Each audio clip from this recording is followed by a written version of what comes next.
somebody caught Dawood, वो मार सकते थे उनको। दाऊद पर अटैक हुआ था, उसकी लड़की बीच में आ गई बाई चांस और वो मर गई। किसी एजेंट को आपको रिक्रूट करना होता है तो कैसे आप ढूंढते कैसे हो एक राइट एजेंट? हाँ, अब जैसे पाकिस्तान है तो वहाँ के बॉर्डर विलेजेस में देखा जाता है, वहाँ पे ढूंढा जाता है। सर अच्छा, जैसे कोई एजेंट है वो रियल लाइफ में टीचर भी हो सकता है, कुछ भी हो सकता है। स्मगलर भी हो सकता है, डकैत भी हो सकता है। जैसे वहाँ बॉर्डर पे स्मगलर थे, वो पाकिस्तान में जाते रहते तो उनसे हम भी इन्फॉर्मेशन लेते थे। अच्छा, ऐसा कभी हुआ आपकी लाइफ में दैट डबल एजेंट्स बन गए हो? श्रीनगर एयरपोर्ट से एक प्लेन हाईजैक कराया गया, हमारा एक एजेंट था, उसको ये काम दिया गया, उसको लाहौर ले गए। JKLF जिंदाबाद के नारे लगाए, वो प्लेन को आग लगा दी। R&AW जो डिपार्टमेंट है, इसका बेसिक काम क्या है और कैसे काम करता है? ऐसे एलिमेंट्स को भी एक किस्म से न्यूट्रलाइज करना जो देश के खिलाफ कोई काम कर रहा हो। सर जैसे जो रॉ डिपार्टमेंट है किसके होल्ड में आता है? Under prime minister. ऐसे भी कोई मिशंस होते हैं जहाँ पे नो रिटर्न प्लान होता है? नहीं गारंटी तो फिर आने की किसी चीज़ की भी नहीं। वुमेन्स होती है रॉ, क्या रॉ आज भी पुरानी टैक्टिक्स यूज करता है? ऐसी बात नहीं, ऐसी मशीन आ गई है, आपका नंबर डाला, सब कुछ आपका ऑडियो वीडियो सब पिक्चर सब रिकॉर्ड हो जाएगी। 3 स्पाई एजेंसीज को आपको रैंक करना हो तो आप कौन कौन सी करोगे? CIA, Mossad, R&AW। CIA and Mossad, उन सब की बात करें तो क्या आपके कोई कोवर्ट ऑपरेशंस होते हैं साथ में? तो मोसाद ने ऑपरेशन इनसे डिस्कस किया था कि हम कहूटा को बम्बार्ड कर देंगे, रिफ्यूलिंग की परमिशन दे दो। मोरारजी ने नहीं दी। पाकिस्तान कभी न्यूक्लियर पावर बनता ही नहीं। सब फेलियर्स में कुछ वजह ये भी होती है कि दैट हमारे ही नेटिव कंट्री के लोग उसमें कुछ मिले होते हैं। मोरारजी देसाई पे भी लगा था एलिगेशन कि CIA एजेंट, वो नहीं था, YB चौहान था। 26/11 जो अटैक हुआ था एक इंटेलिजेंस फेलियर था। CIA ने एक डिवाइस बनाई, वो डिवाइस भी जो है नंदा देवी ग्लेशियर में गिर गई। वो अगर डिवाइस अमेरिकन कहते हैं कि 100 साल तक नहीं फटेगी, 35 और 25 60 साल तो हो चुके। सो नमस्ते guys, welcome back to the Prateek show. और आज का जो एपिसोड होने वाला है ये बहुत ही खास रहेगा आप लोगों के लिए, क्योंकि आज मैं आपके लिए एक ऐसे इंसान की कहानी लेके आया हूँ जिनकी जिंदगी सिर्फ राज से भरी पड़ी है। मौत उनके आसपास घूमती रहती थी उनके सर्विस के टाइम पे। तो आप जिसकी कहानियां सुनने वाले हो वो कोई फिल्म में किरदार नहीं है, वो एक रियल लाइफ हीरो है। मैं बात कर रहा हूँ R.K. यादव, यानी कि एक रॉ ऑफिसर की। इंदिरा गांधी का असैसिनेशन हो या फिर पाकिस्तान का न्यूक्लियर बॉम्ब को बनाना, इन्होंने वो सब कुछ देखा है जो हम सोच भी नहीं सकते। तो आज हम अनकवर करेंगे रॉ के वो सीक्रेट्स जिनके बारे में कभी ना न्यूज में बात हुई ना किसी किताब में लिखा गया। तो आज हम जानेंगे CIA, चाहे ISI हो चाहे मोसाद हो, इन एजेंसीज का फॉरेन सिक्योरिटी से क्या लेना देना है, फॉरेन सिक्योरिटी एजेंसीज कैसे काम करती हैं, कैसे ये सीक्रेट अंडरकवर ऑपरेशंस करते हैं। जैसे कि बाहर की कंट्रीज के एजेंसीज ने काफी देशों के अंदर असैसिनेशंस करे हैं, न्यूट्रलाइज करा है काफी सारे लोगों को, तो क्या रॉ ने भी ऐसे ऑपरेशंस करे हैं? ये सब कुछ आज आपको जानने को मिलेगा इसी पॉडकास्ट में। और आज ये भी जानेंगे कि क्या रॉ सच में देश के लिए काम करता है या फिर कुछ पॉलिटिकल एजेंडा भी इसके पीछे छुपा होता है। सो आज के पॉडकास्ट में हम बहुत सारे सीक्रेट्स को भी रिवील करेंगे और देशभक्ति के एक नए एंगल से इसको देखते हैं। तो बने रहिए पॉडकास्ट में। मैं मिलता हूं सीधा आपको पॉडकास्ट में, बट अगर आपने मेरे चैनल को अभी तक सब्सक्राइब नहीं करा है तो सब्सक्राइब बटन को हिट कर देना एंड लाइक कर दो इस वीडियो को। एंड मैं मिलता हूं सीधा आपको पॉडकास्ट में। You are watching the Prateek show and you are watching former raw officer Mr. R.K. Yadav only on the Pratik Show.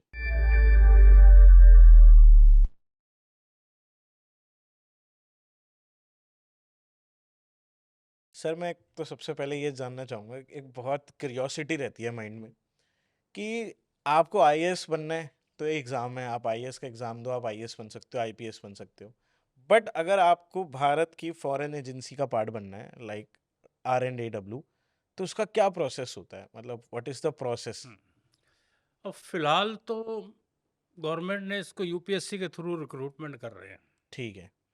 बाकायदा UPSC एडवर्टाइज करती है। हाँ, इंटरव्यू जो है हाँ जी। उसमें हमारे लोग ही बैठते हैं। अच्छा। इंटरव्यू काफ़ी डिफरेंट होता है, अच्छा। क्योंकि हमारी रिक्वायरमेंट आम जनरल ऑफिसर से अलग किस्म की होती है। ज़रा साइकोलॉजिस्ट बैठते हैं। अच्छा। हाँ, तो इसका जो इंटरव्यू का प्रोसेस है वो थोड़ा डिफ़िकल्ट है। बाकी उससे पहले जब हम रिक्रूट हुए थे राइट। तो एडवर्टाइज भी नहीं होता था। हाँ। अपने डिपार्टमेंट के ही लोग जो हैं अपने जान पहचान वालों से अप्लाई कराया करते थे जो उस पोस्ट के लिए एलिजिबल हो। एलिजिबल हो क्वालिफिकेशन के हिसाब से। अच्छा। तो हमारी एप्लीकेशन वगैरह वो लेके फिर ऑल इंडिया बेस पे एग्ज़ाम होता था, तो वो प्रोसेस दूसरा था, अब यूपीएससी से होता है। अच्छा, जैसे सर आपने अभी एक चीज़ बोली, रिक्वायरमेंट थोड़ी अलग होती हैं रॉ की। क्या रिक्वायरमेंट, स्पेशल रिक्वायरमेंट्स मतलब आपकी ऑर्गेनाइजेशन के लिए एक बंदे के साथ क्या होती है? नहीं, इतनी कोई ख़ास डिफरेंट नहीं है, वो साइकोलॉजिकली देखते हैं ये कैसा है, मेंटली अच्छा, इसका मेंटल आउटलुक कैसा है। अच्छा, तो वो जो साइकोलॉजिस्ट बैठते हैं उसमें इंटरव्यू में, वो थोड़ा-सा देख लेते हैं ये हमारे लिए ज़्यादा कैपेबल है, ये नहीं है। अच्छा, ये प्रोसेस है थोड़ा डिफरेंट है। ओके। तो क्योंकि सर हमारा वर्किंग पैटर्न जो है डिपार्टमेंट का और सब चीज़ से अलग है, मिलिट्री से भी अलग है, पुलिस से भी अलग है। तो ऑब्वियसली उसमें वो देखते हैं कि ये किसी तरह कहाँ पे फिट होगा या नहीं होगा। ये प्रोसेस है थोड़ा डिफरेंट है, इंटरव्यू प्रोसेस डिफरेंट है। अच्छा सर, आर-एन-ए-डब्ल्यू जो डिपार्टमेंट है, इसका बेसिक काम क्या है और कैसे काम करता है? बेसिक काम हमारे देश की एक्सटर्नल इंटेलिजेंस के बारे में है, देश के बाहर। ओके, और देश के अंदर भी रह के कोई बाहर एक्सटर्नल इंटेलिजेंस से लिंक कोई चीज़ है उसको भी ये चेज करते हैं। अच्छा। तो सर रॉ एंड आईबी में क्या डिफरेंस है? आई भी इंटरनल इंटेलिजेंस देखता है, ओके, ऐसे एलिमेंट्स को देखता है जो एंटी इंडियन काम इंडिया के अंदर ना कर रहे हों बैठ के। अच्छा। एंड आर-एन-ए-डब्ल्यू का काम है बाहर एक्सटर्नल। बाहर एक्सटर्नल इंटेलिजेंस गैदर करना, देश के हित में बाहर से क्या चीज़ें हमारे लिए वैल्यूएबल हैं उनको इकट्ठा करना, और ऐसे एलिमेंट्स को भी एक किस्म से न्यूट्रलाइज करना जो देश के खिलाफ कोई काम कर रहा हो। ओके।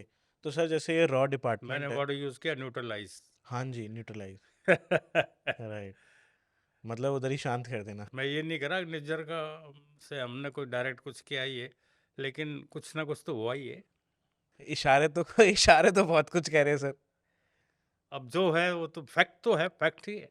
राइट। सर जैसे जो रॉ डिपार्टमेंट है, ये किसके होल्ड में आता है? मतलब अंडर होम प्राइम मिनिस्टर, अंदर direct direct to prime minister. Direct to prime minister. Okay.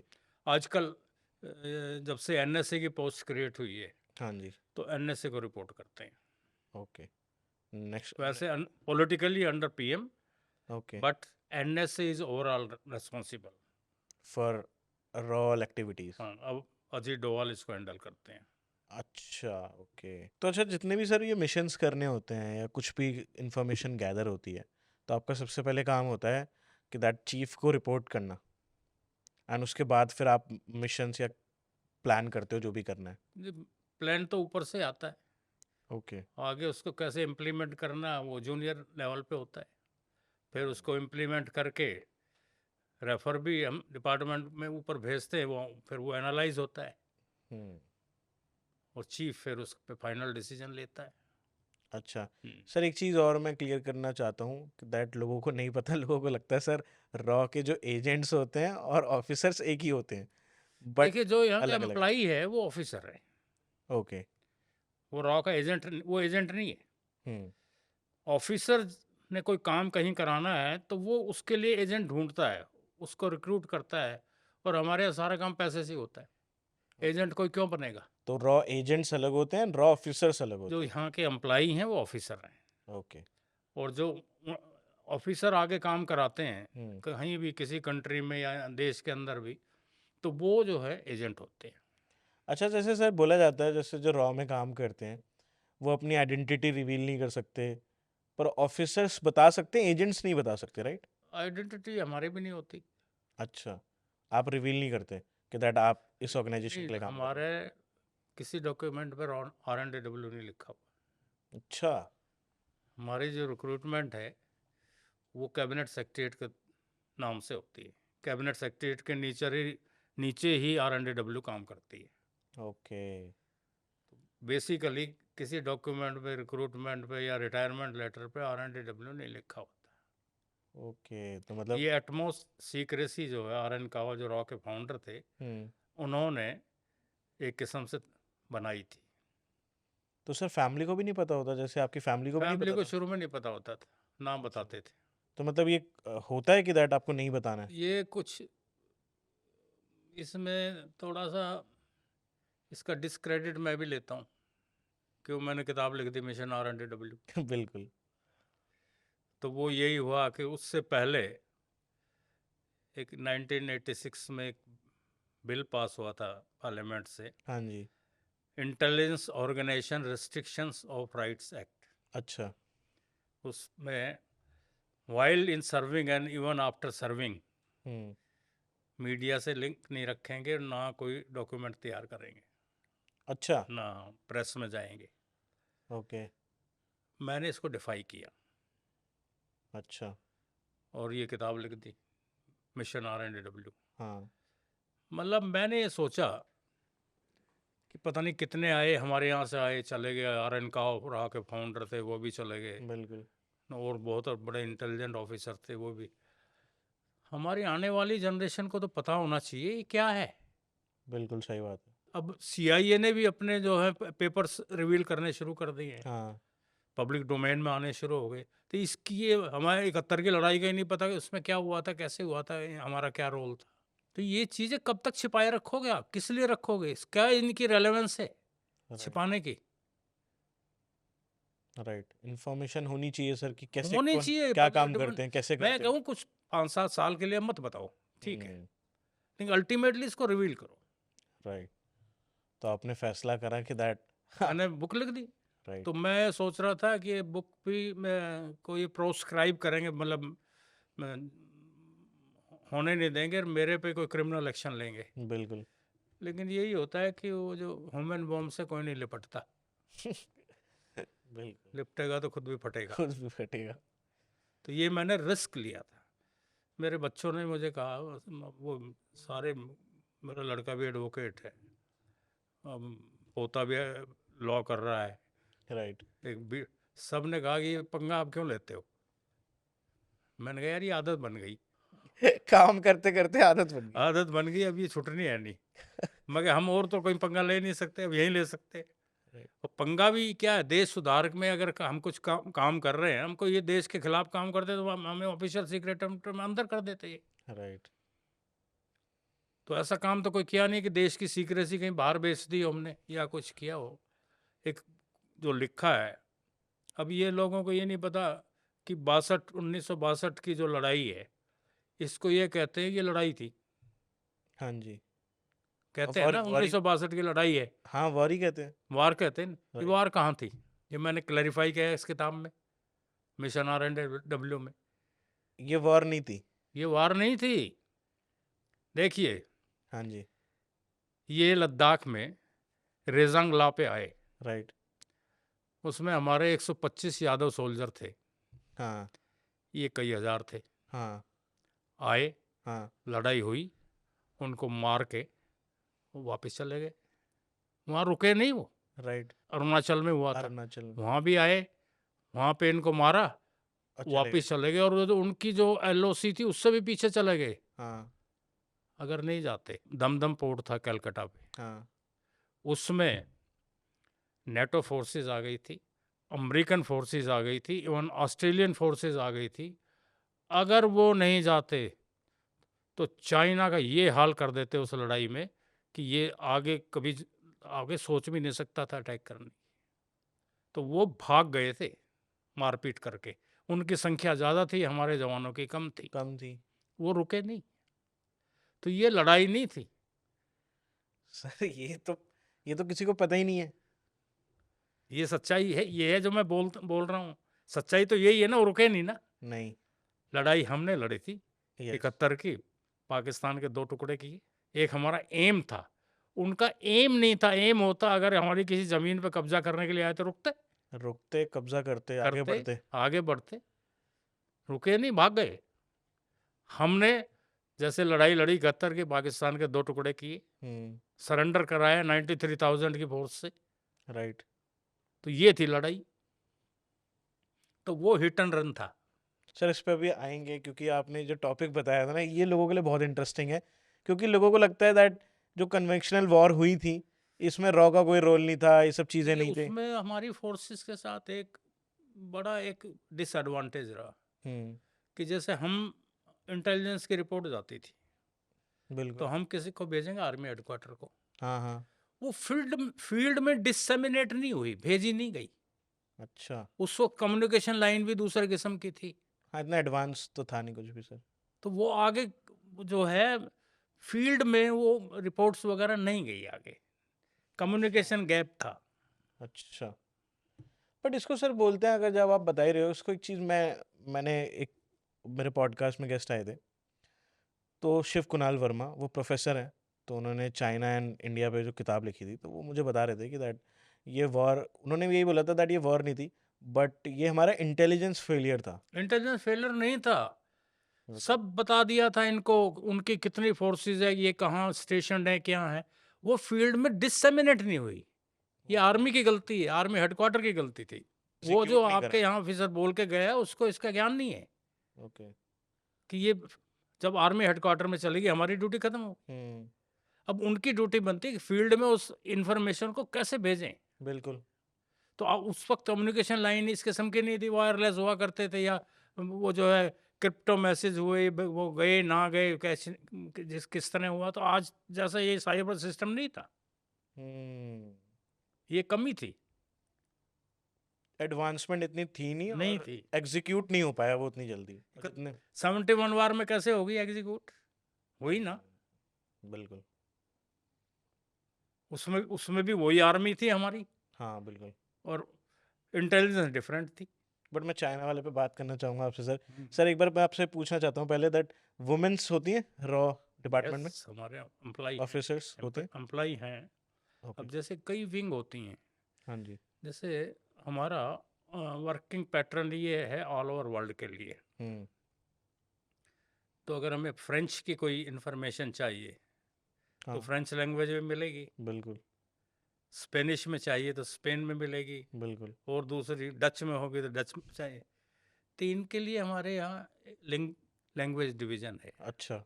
उसमें हमारी लेडीज़ बहुत है। ओके। क्रिप्टो होती है, क्रिप्टो मतलब? क्रिप्टो होता है जैसे अगर कोई मैसेज भेजना होता था, अब हाँ। तो ये चीज़ें ख़त्म हो गई। ओके। पहले जैसे मैसेज भेजना है तो मैसेज आएगा 15678 ओके। 2, तो उस सीक्रेटली।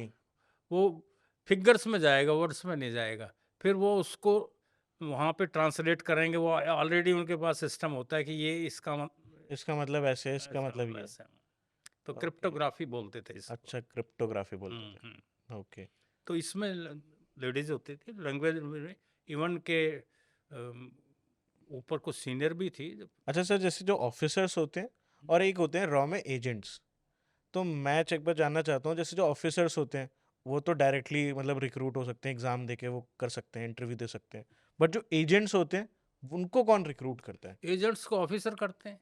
अच्छा, ऑफिसर्स एजेंट्स को अब रिक्रूट करते हैं। हमारे ज़्यादातर देखिए, हमारा टारगेट कौन है, पाकिस्तान और चाइना।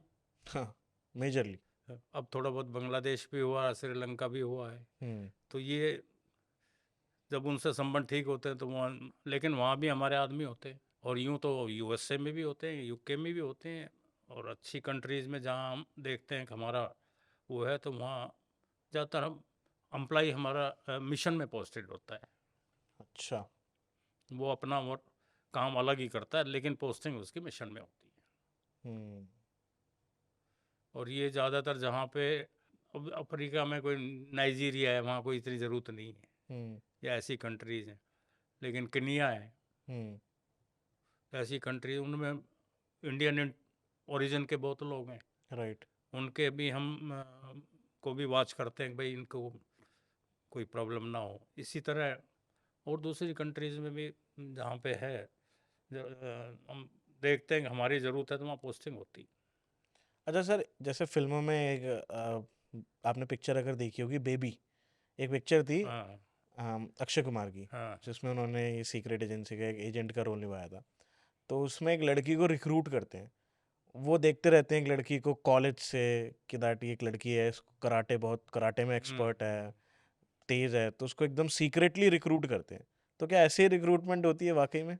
नहीं, लड़कियों की रिक्रूटमेंट हमारे अंदर ही ऑफिसर के लिए होती है यूजुअली, इस किस्म की जो फील्ड में हम्म। नहीं होती। ओके। हम्म। एंड मैं तो सबके लिए पूछ रहा हूँ, अगर किसी एजेंट को आपको रिक्रूट करना होता है तो कैसे आप ढूंढते कैसे हो एक राइट एजेंट? हाँ, अब जैसे पाकिस्तान है हाँ। तो वहाँ के बॉर्डर विलेजेस में देखा जाता है, वहाँ पे ढूंढा जाता है। अच्छा। इवन के आसपास की यूनिवर्सिटी में भी कुछ लोग स्टूडेंट वगैरह हैं, हाँ। उनको रिक्रूट करते हैं और उनके थ्रू भी कोई उनके लिंक उधर हो हम्म। तो उनको यूज़ किया जाता है। अच्छा। तो ये इस किस्म का पैटर्न है। तो ये फील्ड में अगर हमारी पोस्टिंग होती है, जैसे मैं राजस्थान में रहा, जोधपुर हम्म। में रहा, अमृतसर में रहा, तो वहाँ और क्या करने जाते हैं, यही हम्म। काम होता है। ओके। मतलब आपका काम होता है दैट आप एजेंट्स अपने ऑपरेशन के लिए वहीं अलग पे अलग उसी एजेंट्स। वहाँ पे, अब जैसे गुरदासपुर में गांव है, वहाँ पे बॉर्डर में ज़्यादातर जो है ये कुछ ऐसे जो एलिमेंट होते हैं जो थोड़ा नॉर्मल से ज़्यादा इंटेलिजेंट है, तो उनको ले लेते हैं, काम लेते हैं उनसे। हम्म। अब तो बॉर्डर में अब तो फेंसिंग हो गई, पाकिस्तान जम्मू से लेके ओखा तक, तो अब तो ये काम मुश्किल हो गया। नहीं तो पहले तो उनके खेत सामने होते थे, हमारे इधर होते थे, वो फार्मर आपस में बैठे रहते थे, बातचीत करते, तो उसमें तो कोई हम वो भी भेजते हमारे यहाँ, हम भी हम्म। भेजते थे। तो राइट। ये तो चलता था, इन दोनों कंट्रीज में ज़्यादा चलता है दुनिया में। अब थोड़ा मुश्किल हो गया है, और अब क्या है कि इतनी ज़रूरत भी नहीं है। हम्म। पाकिस्तान को हम तोड़ फोड़ चुके हैं अच्छी तरह, उसमें इतना राइट। दम नहीं है अब कुछ भी किसी किस्म का। अच्छा, जैसे सर एजेंट्स जो होते हैं, जब उनको आप रिक्रूट करते हो तो वो, आप जैसे अभी मुझे बता रहे थे थोड़ी देर पहले दैट ऑफिसर्स अलग होते हैं, एजेंट्स अलग होते हैं, एंड ऑफिसर यहाँ का एम्प्लॉय होता है, एम्प्लॉय होता है, वो एंड गवर्नमेंट सर्वेंट होता है। Okay, and agents government servant नहीं होते, नहीं होते वो, उनको हम पेरोल पे आपके। पेरोल पे रखते हैं, उनका खर्चा वर्चा देते रहते हैं और अच्छा। उनसे काम लेते हैं। अच्छा। तो जैसे जो ये इसको सीक्रेट फंड बोलते हैं। Secret fund. ओके। वो सीक्रेट फंड का यहाँ यूज़ होता है, अच्छा। ये अकाउंटेबल नहीं होता। ओके। सर अच्छा, जैसे कोई एजेंट है, वो रियल लाइफ में टीचर भी हो सकता है, कुछ भी हो सकता है, कुछ प्रोफेसर भी हो सकता है, मतलब वो कहीं पे भी हो सकता है, सीक्रेटली वो काम कर रहा है। स्मगलर भी हो सकता है, डकैत भी हो सकता है। डकैत भी हो सकता है, हाँ मतलब आपके एरिया का। भाई, जैसे वहाँ बॉर्डर पे स्मगलर थे, हाँ। वो पाकिस्तान में जाते रहते थे, तो वो और क्या करेंगे, उनसे हम भी इंफॉर्मेशन लेते थे, अच्छा। उनको भेजते भी थे, बीएसएफ से भी बचाते थे, आर्मी से भी बचाते थे। ओके। अब वो थोड़ी बहुत स्मगलिंग कर लेते थे, हम्म। उससे कोई फर्क नहीं पड़ता, तो हमारी इंफॉर्मेशन ज़्यादा वाइटल होती थी। अच्छा, जैसे जैसे आपकी ऑर्गेनाइजेशन है, तो जैसे अब जैसे पुलिस में होते हैं तो उनको पता रहता है हमारे डीआईजी कौन है, हमारे एसएसपी कौन है, एसपी कौन है, आपको में भी पता रहता है सबको जैसे पता। ऑफिसर्स हम्म, आपस में कनेक्टेड रहते हैं? हम्म। ओके। एजेंट्स के बारे में नहीं पता होता बस। एजेंट्स तो डिफरेंट है, कोई मद्रास में बैठा है उसने एजेंट बना रखा, कोई जम्मू में बैठा है उसने हम्म। बना रखा, उनका कोई इंटरलिंक नहीं होता। हम्म। और एजेंट्स अपनी सीक्रेसी किसी को बता नहीं सकते, दे आर वर्किंग फॉर रॉ। वो बताएगा फंसेगा, वो अपने आप मरेगा। और अगर मैं तो बस आपसे क्यूरियोसिटी बेस में पूछ रहा हूँ हम्म। कि अगर जैसे बाय चांस कोई रिवील कर देता है तो उसके साथ क्या होता है फिर? एक दफ़ा हमारी एक पोस्ट थी राजस्थान में, हाँ। ये मुझे एक इंसिडेंट ये याद आई जब ये पूछ रहे थे। तो उसमें एक ऑफिसर, एक पोस्ट थी जो बिल्कुल बॉर्डर पे थी, हाँ। बॉर्डर मेरे ख्याल 50 मीटर दूर होगा, वो पोस्ट वहाँ पे थी। तो एक एजेंट वहाँ पे डबल एजेंट हो गया, हम्म। उसको ये काम दिया गया कि वो जो इस पोस्ट पे ऑफिसर है हमारा, हम्म। उसको उठा के ले आ रहा है हम्म। पाकिस्तान। अच्छा। ऑफिसर भी क्या होता था, ज़्यादातर जो इन्फॉर्मेशन लाते थे तो उनके साथ बैठ के शराब वराब पी ली, ऐसा ही माहौल हो जाता था वहाँ। तो वो उसने कहा उसमें कुछ मिला दियो पानी में, उसमें जब बेहोश हो जाए तो उठा ली। हम्म। उसने ये बात वहाँ एक, वो जब इधर आ रहा था इंडिया में, तो एक दूसरे को बता दिया एजेंट को। अच्छा। ओके। तो उसने कहा यार मेरे को तो ये काम दिया है। मैंने अच्छा, तो उसने आके दूसरे ने दूसरी पोस्ट पे आके बताया कि ऐसे ऐसे वो उसको उठाने आ रहा है। तो ये हमारे ऊपर पता चली, फिर हमारी टीम पहुंची, वो आया, फिर आते ही उसको फिर पकड़ लिया, फिर उसको मार दिया हम्म। हमने। हालांकि बड़ा शोर मचा था, यहाँ तक दिल्ली तक एक्सप्लेनेशन हुई थी तब, तो बता दिया कि ये स्मगलिंग कर रहा था, मार दिया और क्या। तो ऐसी भी चीज़ें होती हैं। मतलब you have to maintain the secrecy जो आपको दी गई है, हाँ जो काम दिया गया, अगर आप नहीं करोगे तो डेंजर भी हो सकता है आपके हाँ लिए। हाँ। वेरी इंटरेस्टिंग सर, क्योंकि ये चीज़ें नहीं पता चल पाती हैं लोगों को, राइट? लोगों को एक क्यूरियोसिटी रहती है। लोगों को तो हर चीज़ पे हमारे डिपार्टमेंट के बारे में क्यूरियोसिटी है। जैसे एस्ट्रोलॉजी को लेकर क्यूरियोसिटी है ना, हाँ, भविष्य को लेकर, भविष्य में क्या होगा, हाँ, हाँ, ऐसे उनको रॉक के अंदर भी क्यूरियोसिटी होती है, क्योंकि वो सब फिक्शन मूवीज देखते हैं, राइट? हम्म, अच्छा अच्छा, जैसे एजेंट रिक्रूट हो गया, कोई ऑफिसर रिक्रूट हुआ, अब जैसे मैंने देखा भी है, सुना भी है कि लाइक आर्मी की जो ट्रेनिंग्स होती हैं या आपकी जो पुलिस में ट्रेनिंग्स होती हैं, उनसे बहुत डिफरेंट ट्रेनिंग्स होती हैं इन ऑफिसर्स की। बिल्कुल डिफरेंट। क्या क्या ट्रेनिंग में पहले होता है सर? हमारी जो फिजिकल भी होती थी, हाँ जी। फिजिकल हमारी बीएसएफ के साथ ही हुआ करती थी। यहाँ मध्य प्रदेश में एक सेंटर था वहाँ पे, अच्छा, तो फिजिकल ट्रेनिंग वहाँ पे होती थी। कितने महीने की होती है? साल की या इतना कुछ होती थी। अच्छा, 1 साल की होती है, ठीक है। इतने आसपास थी। और बाद में जो हमारी इंटरनल ट्रेनिंग होती है हाँ। इंटेलिजेंस, वो बिल्कुल डिफरेंट है। उसके लिए हमारे जो पुराने ऑफिसर थे, वो अपने एक्सपीरियंस के बेस पे और बाकायदा कई काफ़ी लंबी ट्रेनिंग होती थी। अच्छा हम्म, इतना आसान प्रोसेस नहीं था। वो बिल्कुल डिफरेंट है आर्मी वगैरह से, पुलिस से, सबसे डिफरेंट है। अच्छा, तो बेसिकली, बाकायदा ट्रेनिंग ब्रांच है हमारी। अच्छा, एक ट्रेनिंग ब्रांच अलग हम्म, है, हम्म, ओके। हम्म, तो बेसिकली किस चीज़ पर फोकस करा जाता है इन ट्रेनिंग, एक ऑफिसर को जब ट्रेन करते हैं सर? फोकस क्या रहता है? जैसे बीएसएफ में रहता है कि भाई आप एक्टिव रहो शरीर से। शरीर से तो एक्टिव होंगे ही, हम्म। और दिमाग से ज़्यादा होंगे। हम्म। हमारे यहाँ, वहाँ दिमाग से कम होते हैं, शरीर से ज़्यादा होते हैं। राइट। हम्म, इंटेलिजेंस पे यहाँ पे ज़्यादा काम होता है। हाँ, अच्छा, जैसे सर वेपन आपको अलॉट होते हैं आप लोगों को? वेपन होते हैं, ओके। पर यूजुअली सेल्फ डिफेंस के लिए। सेल्फ डिफेंस के लिए मेजरली यूज होते हैं। एंड जो आप एजेंट्स रिक्रूट करते हो, आप उनको वेपन देते हो? नहीं, उनको वेपन्स नहीं, अलॉट नहीं होते, उनको बस। अगर वो किसी को वहाँ कोई चीज़ करनी है, या ऐसे वेपन्स की ज़्यादा, देखिए हमारा काम ज़्यादातर इंफॉर्मेशन गैदर का है। हाँ, राइट। हमने तो इंफॉर्मेशन गैदर करनी है कि वहाँ की कंटेनमेंट कहाँ है, क्या नहीं है, पाकिस्तान की उसकी वो है। अब जैसे कि अब आप आजकल ही देख लो, अब हाफिज सईद कहाँ है? हम्म। नो कहीं नो। बोल रहा है? नहीं। कोई इसके स्टेटमेंट आ रही है? नहीं। पीछे उसका भांजा है, भतीजा भी मर गया मारा था, गया। मार दिया था किसी बिल्कुल। ने। राइट। वो भी रावलपिंडी हेडक्वार्टर के अंदर बैठा हुआ अपनी जान बचा रहा है। हम्म। जान बचाने के लिए तो बैठा हुआ है, अपने घर में नहीं रहता वो। राइट। तो किसका डर है? इंडियन फोर्सेस का। ये रॉ का। हमारा ही डर है। रॉ का। फोर्सेस कहाँ आएंगे उसमें? हम ही करेंगे, हमारा ही कोई करेगा वहाँ जाके? करवाएगा? करेगा नहीं, करवाएगा। अच्छा सर, जैसे दूसरी कंट्रीज में जो एजेंट्स ये सब रहते हैं, इनको, जैसे अभी एक मैं देख रहा था, एक क्वेश्चन भी मेरे पास इसके रिलेटेड आया था कि लाइक एक ऑफिसर थे जो पाकिस्तान में थे, बाद में उनको पकड़ लिया गया था, जेल भी हो गई थी, फिर उनको मार दिया गया, बट इंडिया ने कोई स्टैंड नहीं लिया उसके लिए, उन ऑफिसर के लिए, तो ऑफिसर नहीं था, एजेंट थे। एजेंट हाँ, बट बाद में उनको उनके लिए कोई स्टैंड नहीं लिया गया। तो एक क्वेश्चन लोग था। वो पूछते हैं। सरबजीत सिंह था। हाँ, था। तो लोग क्वेश्चन एक सर वो पूछते हैं। वो एक ट्रेजेडी हुई, उसको एक्सचेंज कर लेना चाहिए था इनको।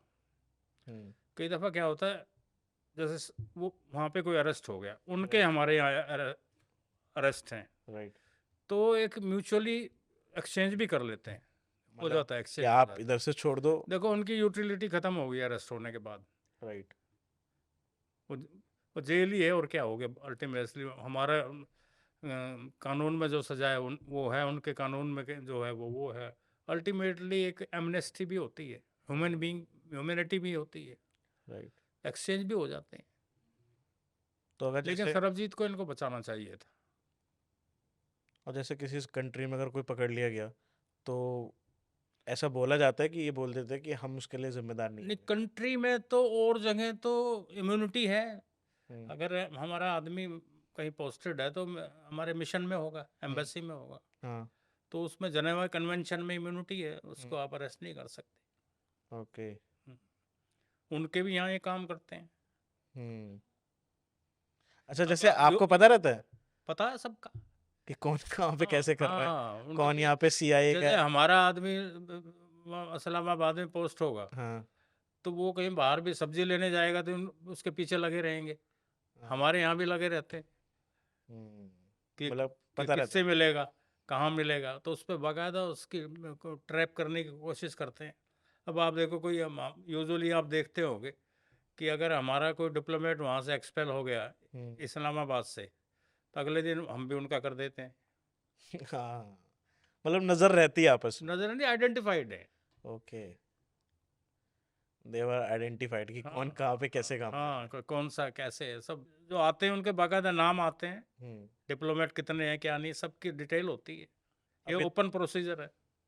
अच्छा ये ओपन है। हम्म। ओके, अभी तक आपने कोई ऐसी टेरिटरी में काम करो जो आपको लगा सबसे ज्यादा डेंजरस आपकी लाइफ में थी? नहीं, बाहर फील्ड पोस्टिंग ज़्यादातर ऐसी होती है।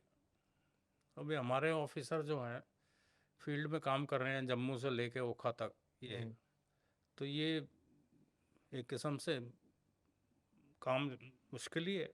राइट, आप डेंजर में ही हैं। हाँ, कैसे, क्या एक मिशन को प्लान करा जाता है, पहले क्या स्टेप्स लिए जाते हैं इस मिशन को प्लान करते वक्त?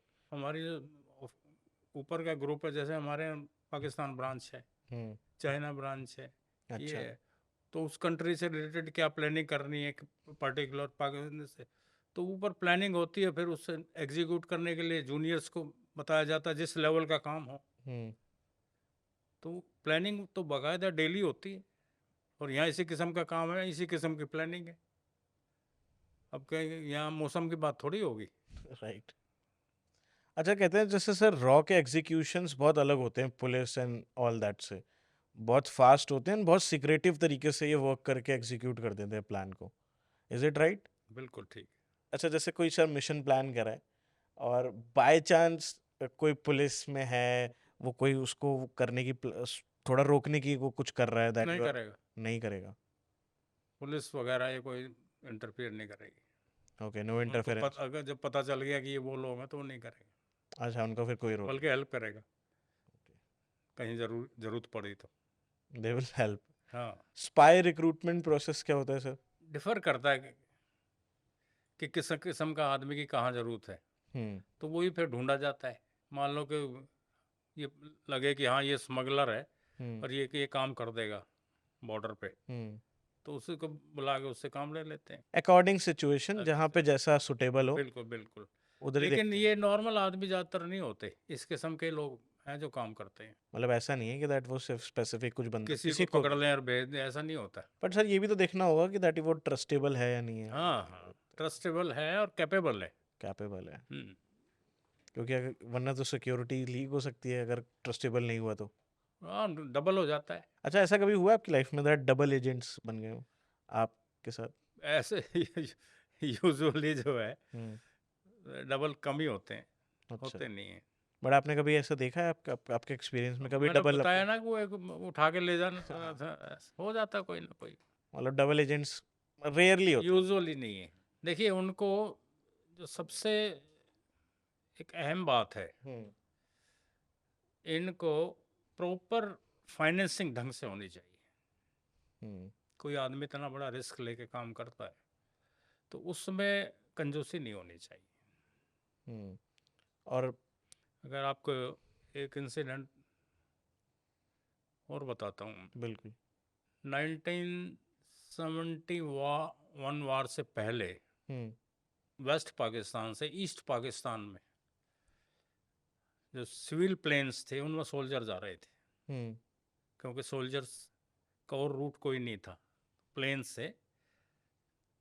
तो ये खबर पहुंची हमारे यहाँ, तो तब हमारे आर एन काओ रॉ के चीफ थे, RNDW के चीफ थे। तो एक प्लान किया गया, एक ऑपरेशन। श्रीनगर एयरपोर्ट से एक प्लेन हाईजैक कराया गया, हम्म। उसका नाम था फोकर फ्रेंडशिप प्लेन। हम्म।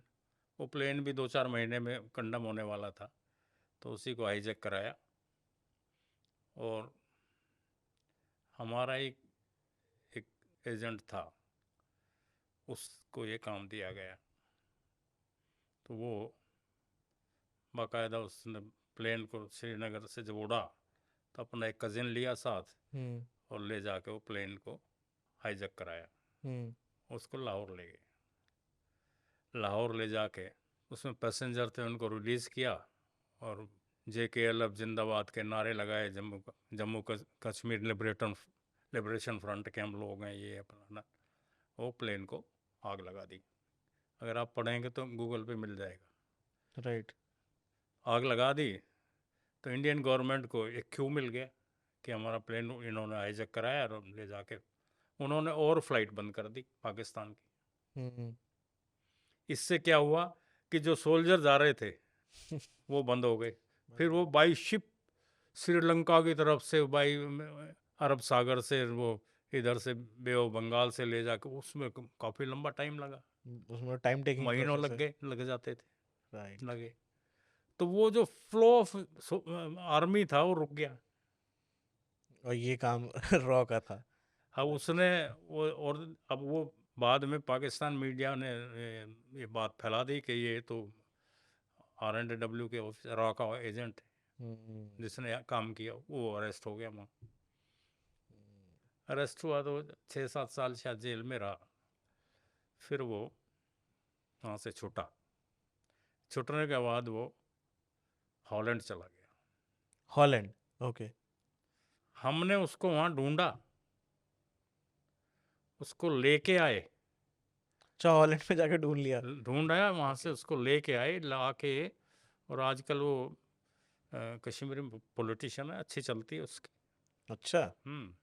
अब भी शायद उसको मदद होती होगी, ऐसी बात नहीं, उसको ड्रॉप नहीं किया, मतलब उसको मदद ज़रूर करते होंगे पैसे से, मदद पैसे से ही, और क्या। राइट। अच्छा, जैसे जो पैसे ये दिए जाते हैं, अब जैसे मैं एक एजेंट हूँ और मुझे किसी, आपने कोई काम दिया है और मुझे उसको एग्जीक्यूट करने के लिए मैंने आपसे 5 लाख रुपए की डिमांड करी। वो डिपेंड करता है ऑपरेशन क्या है, हम्म आपके चॉइस से नहीं मिलेगा। हम्म वो किस किस्म का काम है उसके हिसाब से बट अगर एक ऑपरेशन को करने के लिए लाखों रुपए लगे तो लग जाए, क्या होगा, कोई फर्क नहीं पड़ता। पैसा ही मटेरियल है, हम्म बात देश की सुरक्षा है। तो उसके लिए पैसा अगर लगता है तो कितनी कितनी इंफॉर्मेशन वाइटल है, कितना जरूरी है देश के लिए, तो उसमें पैसा और इमेटेरियल वो जो आप फंड्स देते हो वो सिक्रेटिव होते हैं, उसका सीक्रेट होता है। उसका हिसाब किसी को नहीं देना नहीं आपको। देता, देना पड़ता है डिपार्टमेंट को, बट डिपार्टमेंट में पता रहता है, बाकी अंदर ही, आपको किसी। उसके बाहर नहीं जाता वो। ओके। हम्म, मतलब वो उसका हिसाब किसी और को नहीं देना नहीं आपको, मतलब ही नहीं और क्यों दिए, कैसे दिए। हाँ। Sir, CIA and Mossad and अगर इन सब की बात करें तो क्या आपके कोई कोवर्ट ऑपरेशंस होते हैं साथ में, या ट्रेनिंग्स होती हैं आप लोगों की? कुछ जगह मिल के काम करते हैं अच्छा। जहाँ पे दोनों का इंटरेस्ट कॉमन है। हम्म अब आपके एक्सपीरियंस में आपने कभी करा है किसी के साथ? नहीं, वो तो बड़े लेवल की बात होती है, इंटरनेशनल ऑपरेशन दूसरे हैं। अब जैसे कि मोसाद ने, हाँ जी। पाकिस्तान ने अपना न्यूक्लियर प्रोग्राम शुरू किया था, हम्म और ये कहूटा एक जगह है, हम्म वहाँ पे इनका न्यूक्लियर प्लांट एस्टेब्लिश हुआ था। हम्म तो मोसाद ने, तो मोरारजी देसाई PM थे, तो उन्होंने अपना एक ऑपरेशन इनसे डिस्कस किया था कि हम कहूटा को बम्बार्ड कर देंगे, अच्छा। हमारे प्लेन आएंगे, बम्बार्ड कर देंगे। लेकिन क्योंकि डिस्टेंस इजराइल से कहूटा पाकिस्तान का काफ़ी लंबा था, हाँ। तो उनको रिफ्यूलिंग करना था प्लेन्स को। हम्म आजकल तो कुछ सिस्टम हो गया कि ऊपर भी एयर में रिफ्यूलिंग हो जाती है, तब बिल्कुल। ये नहीं था। राइट। तो उन्होंने, वहाँ का डिफेंस मिनिस्टर था एक मोशे डयान, हम्म वो एक आंख का था, वो पट्टी बांधता था, अच्छा।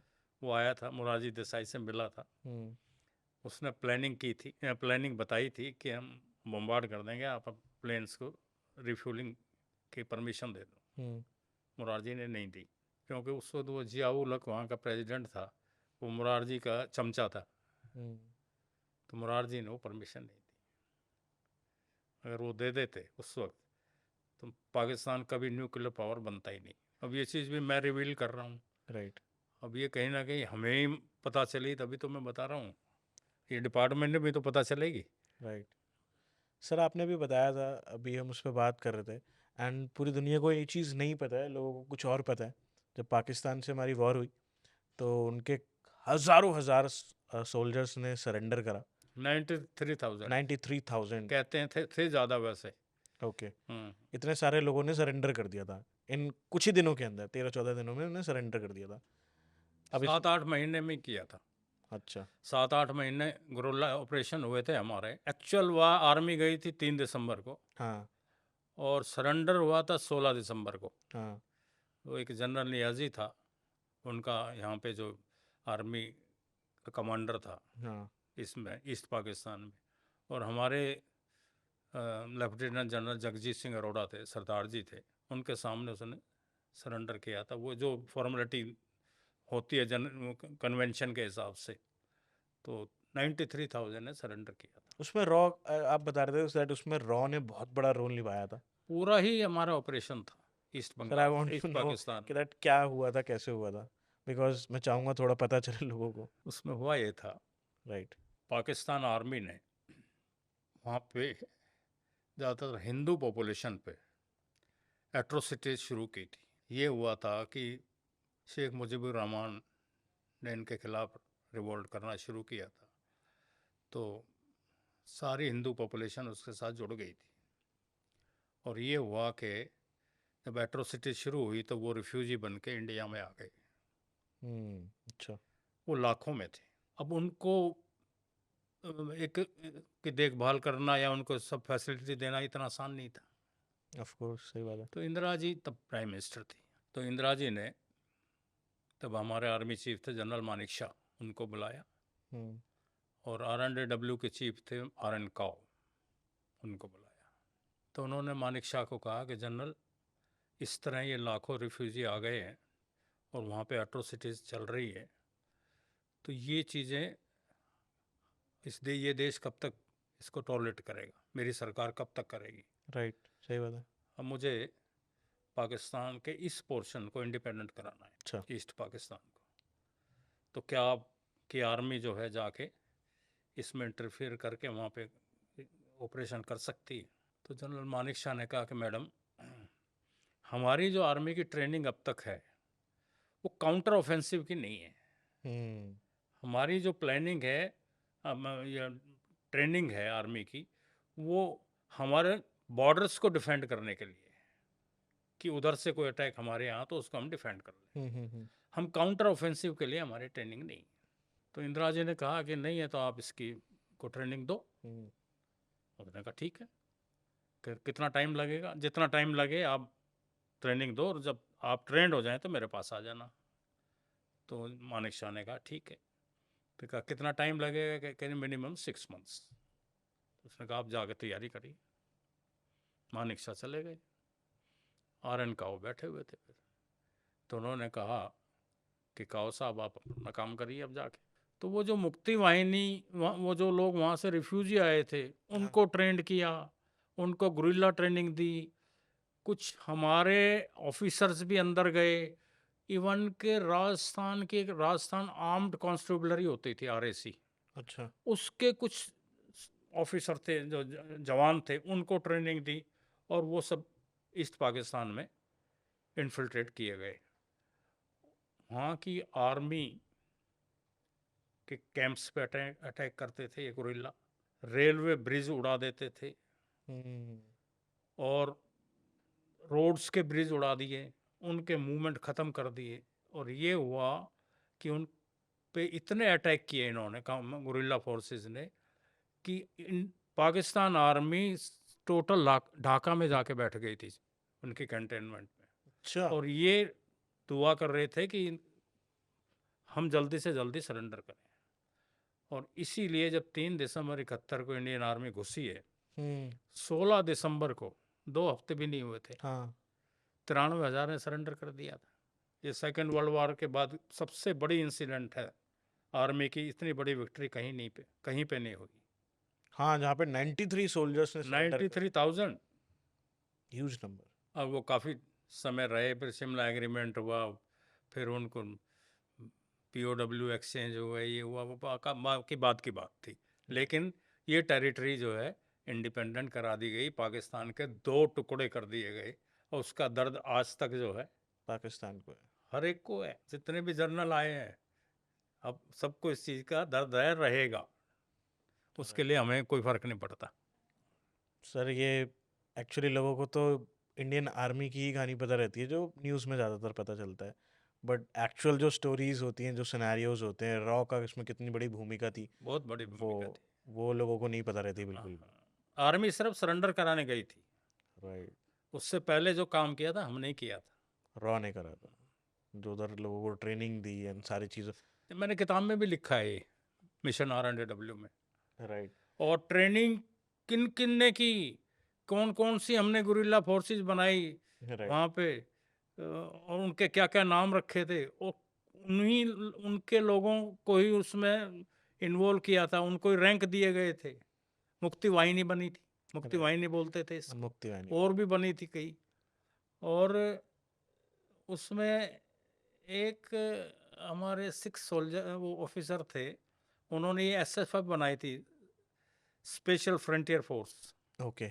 उन्होंने पूरा चटगांव उधर से जाके और लिबरेट कराया था, त्रिपुरा की तरफ से आके।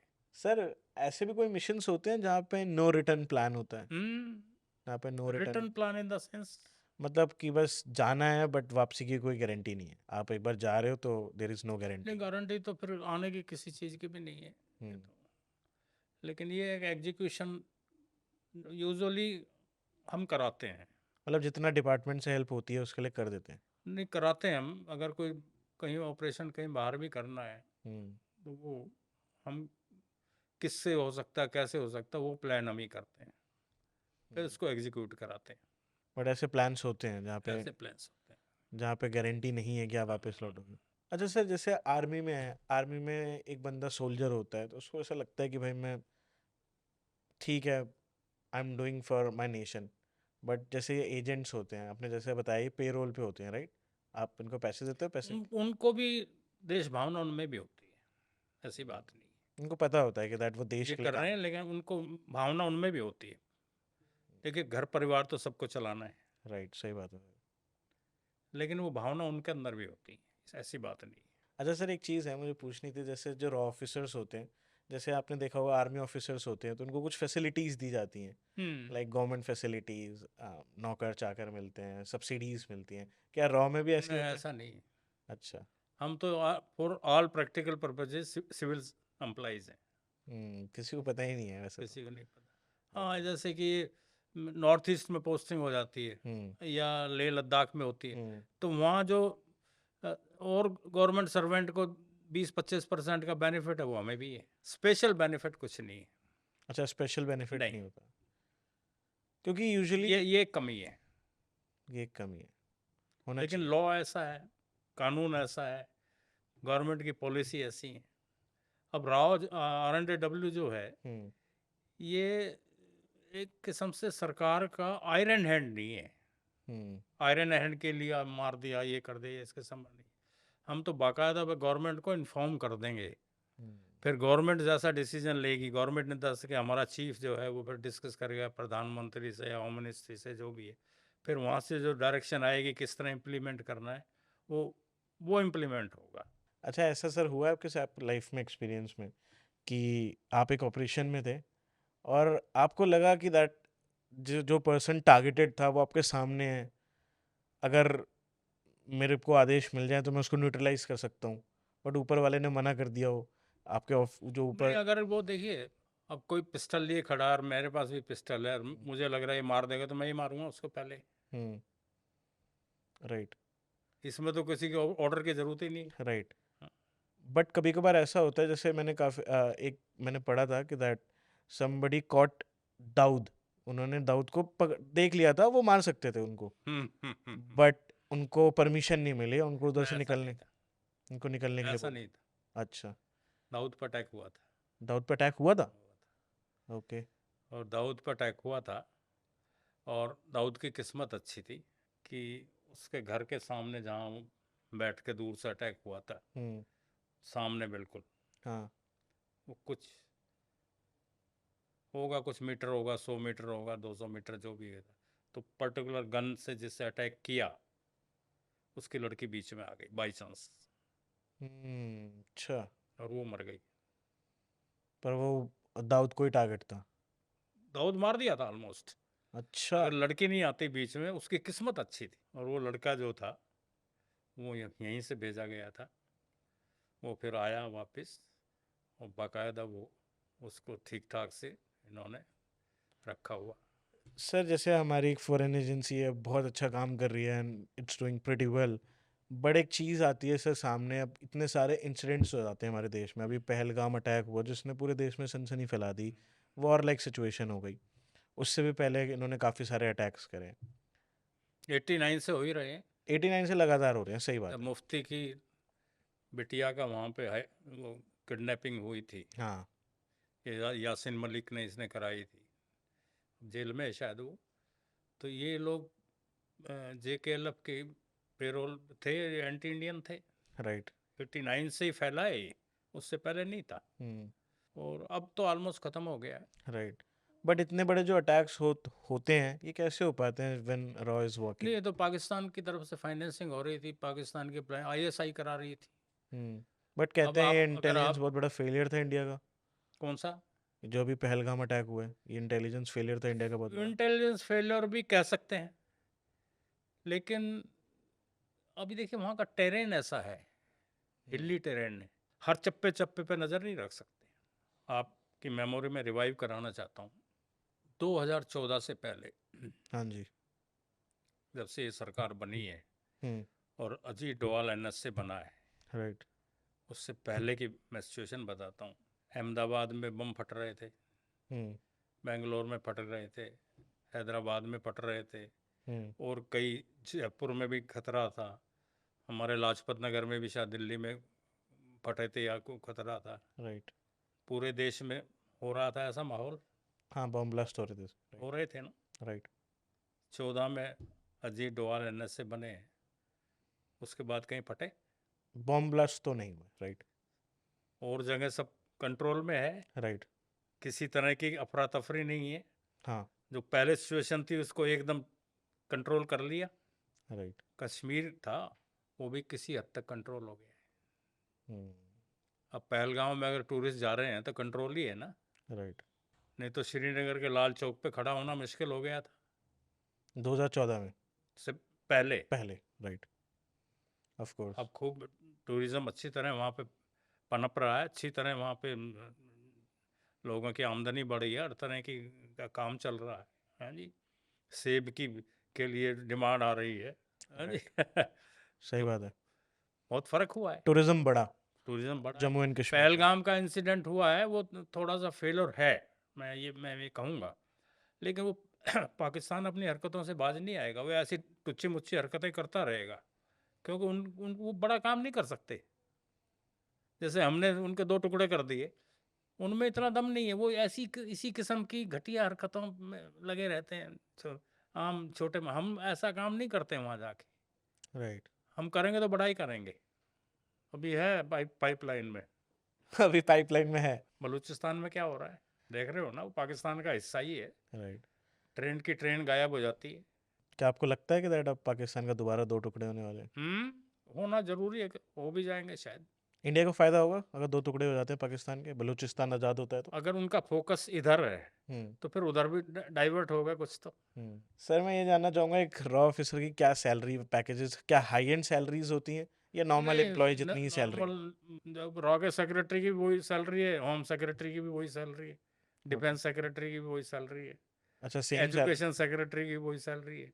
स्ट्रक्चर है वर्किंग का, वो उसमें जो एम्प्लॉयमेंट जॉइंट सेक्रेटरी उसकी वो इक्वलेंट है, डिफरेंट नहीं है। सर मैं चाहूँगा आप, जैसे अभी मुझे ऑफलाइन बता रहे थे, लाइक रेजोंग लॉ वाला जो इंसिडेंट था जहाँ पे लता जी ने जो गाना गाया था, जरा आँख में भर लो पानी, याद करो जो शहीद हुए हैं, उनको शहीद पे गाना गाया था।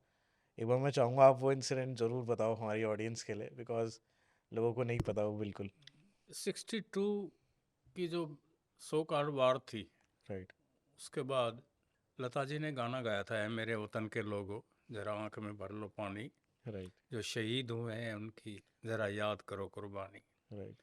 तो ये नेहरू जी के सामने गाया था। तो ये गाना सुन के नेहरू जी की आंखों में आंसू आ गए थे।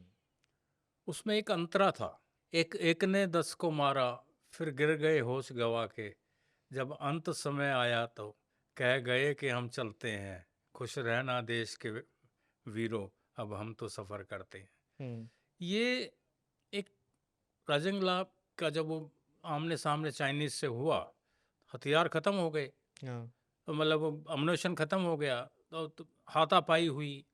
तो एक सिंगराम नाम का सोल्जर था यादव, अच्छा, उसने, चाइनीज छोटे थे, वो 6 फुट से ऊंचा था, अच्छा, तो उसने यहाँ से पकड़ के गर्दन से हुँ, 10 चाइनीज को पत्थरों से मार दिया था। अच्छा 10 उनके लोगों को अकेले? सर मार मार के पत्थरों में 10 को अच्छा, मारा था। अकेले, राइट। तो उस पे ये गाना बना था, एक एक ने 10 को मारा, फिर गिर गए होश गवा के, तब अंत समय आया तो कह गए कि हम चलते हैं खुश रहने।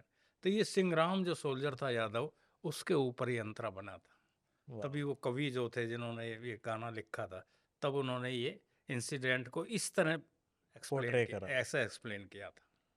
सर ये बातें नहीं ये पता हमारी यंग चलती। जनरेशन के लिए एक स्टोरी राइट।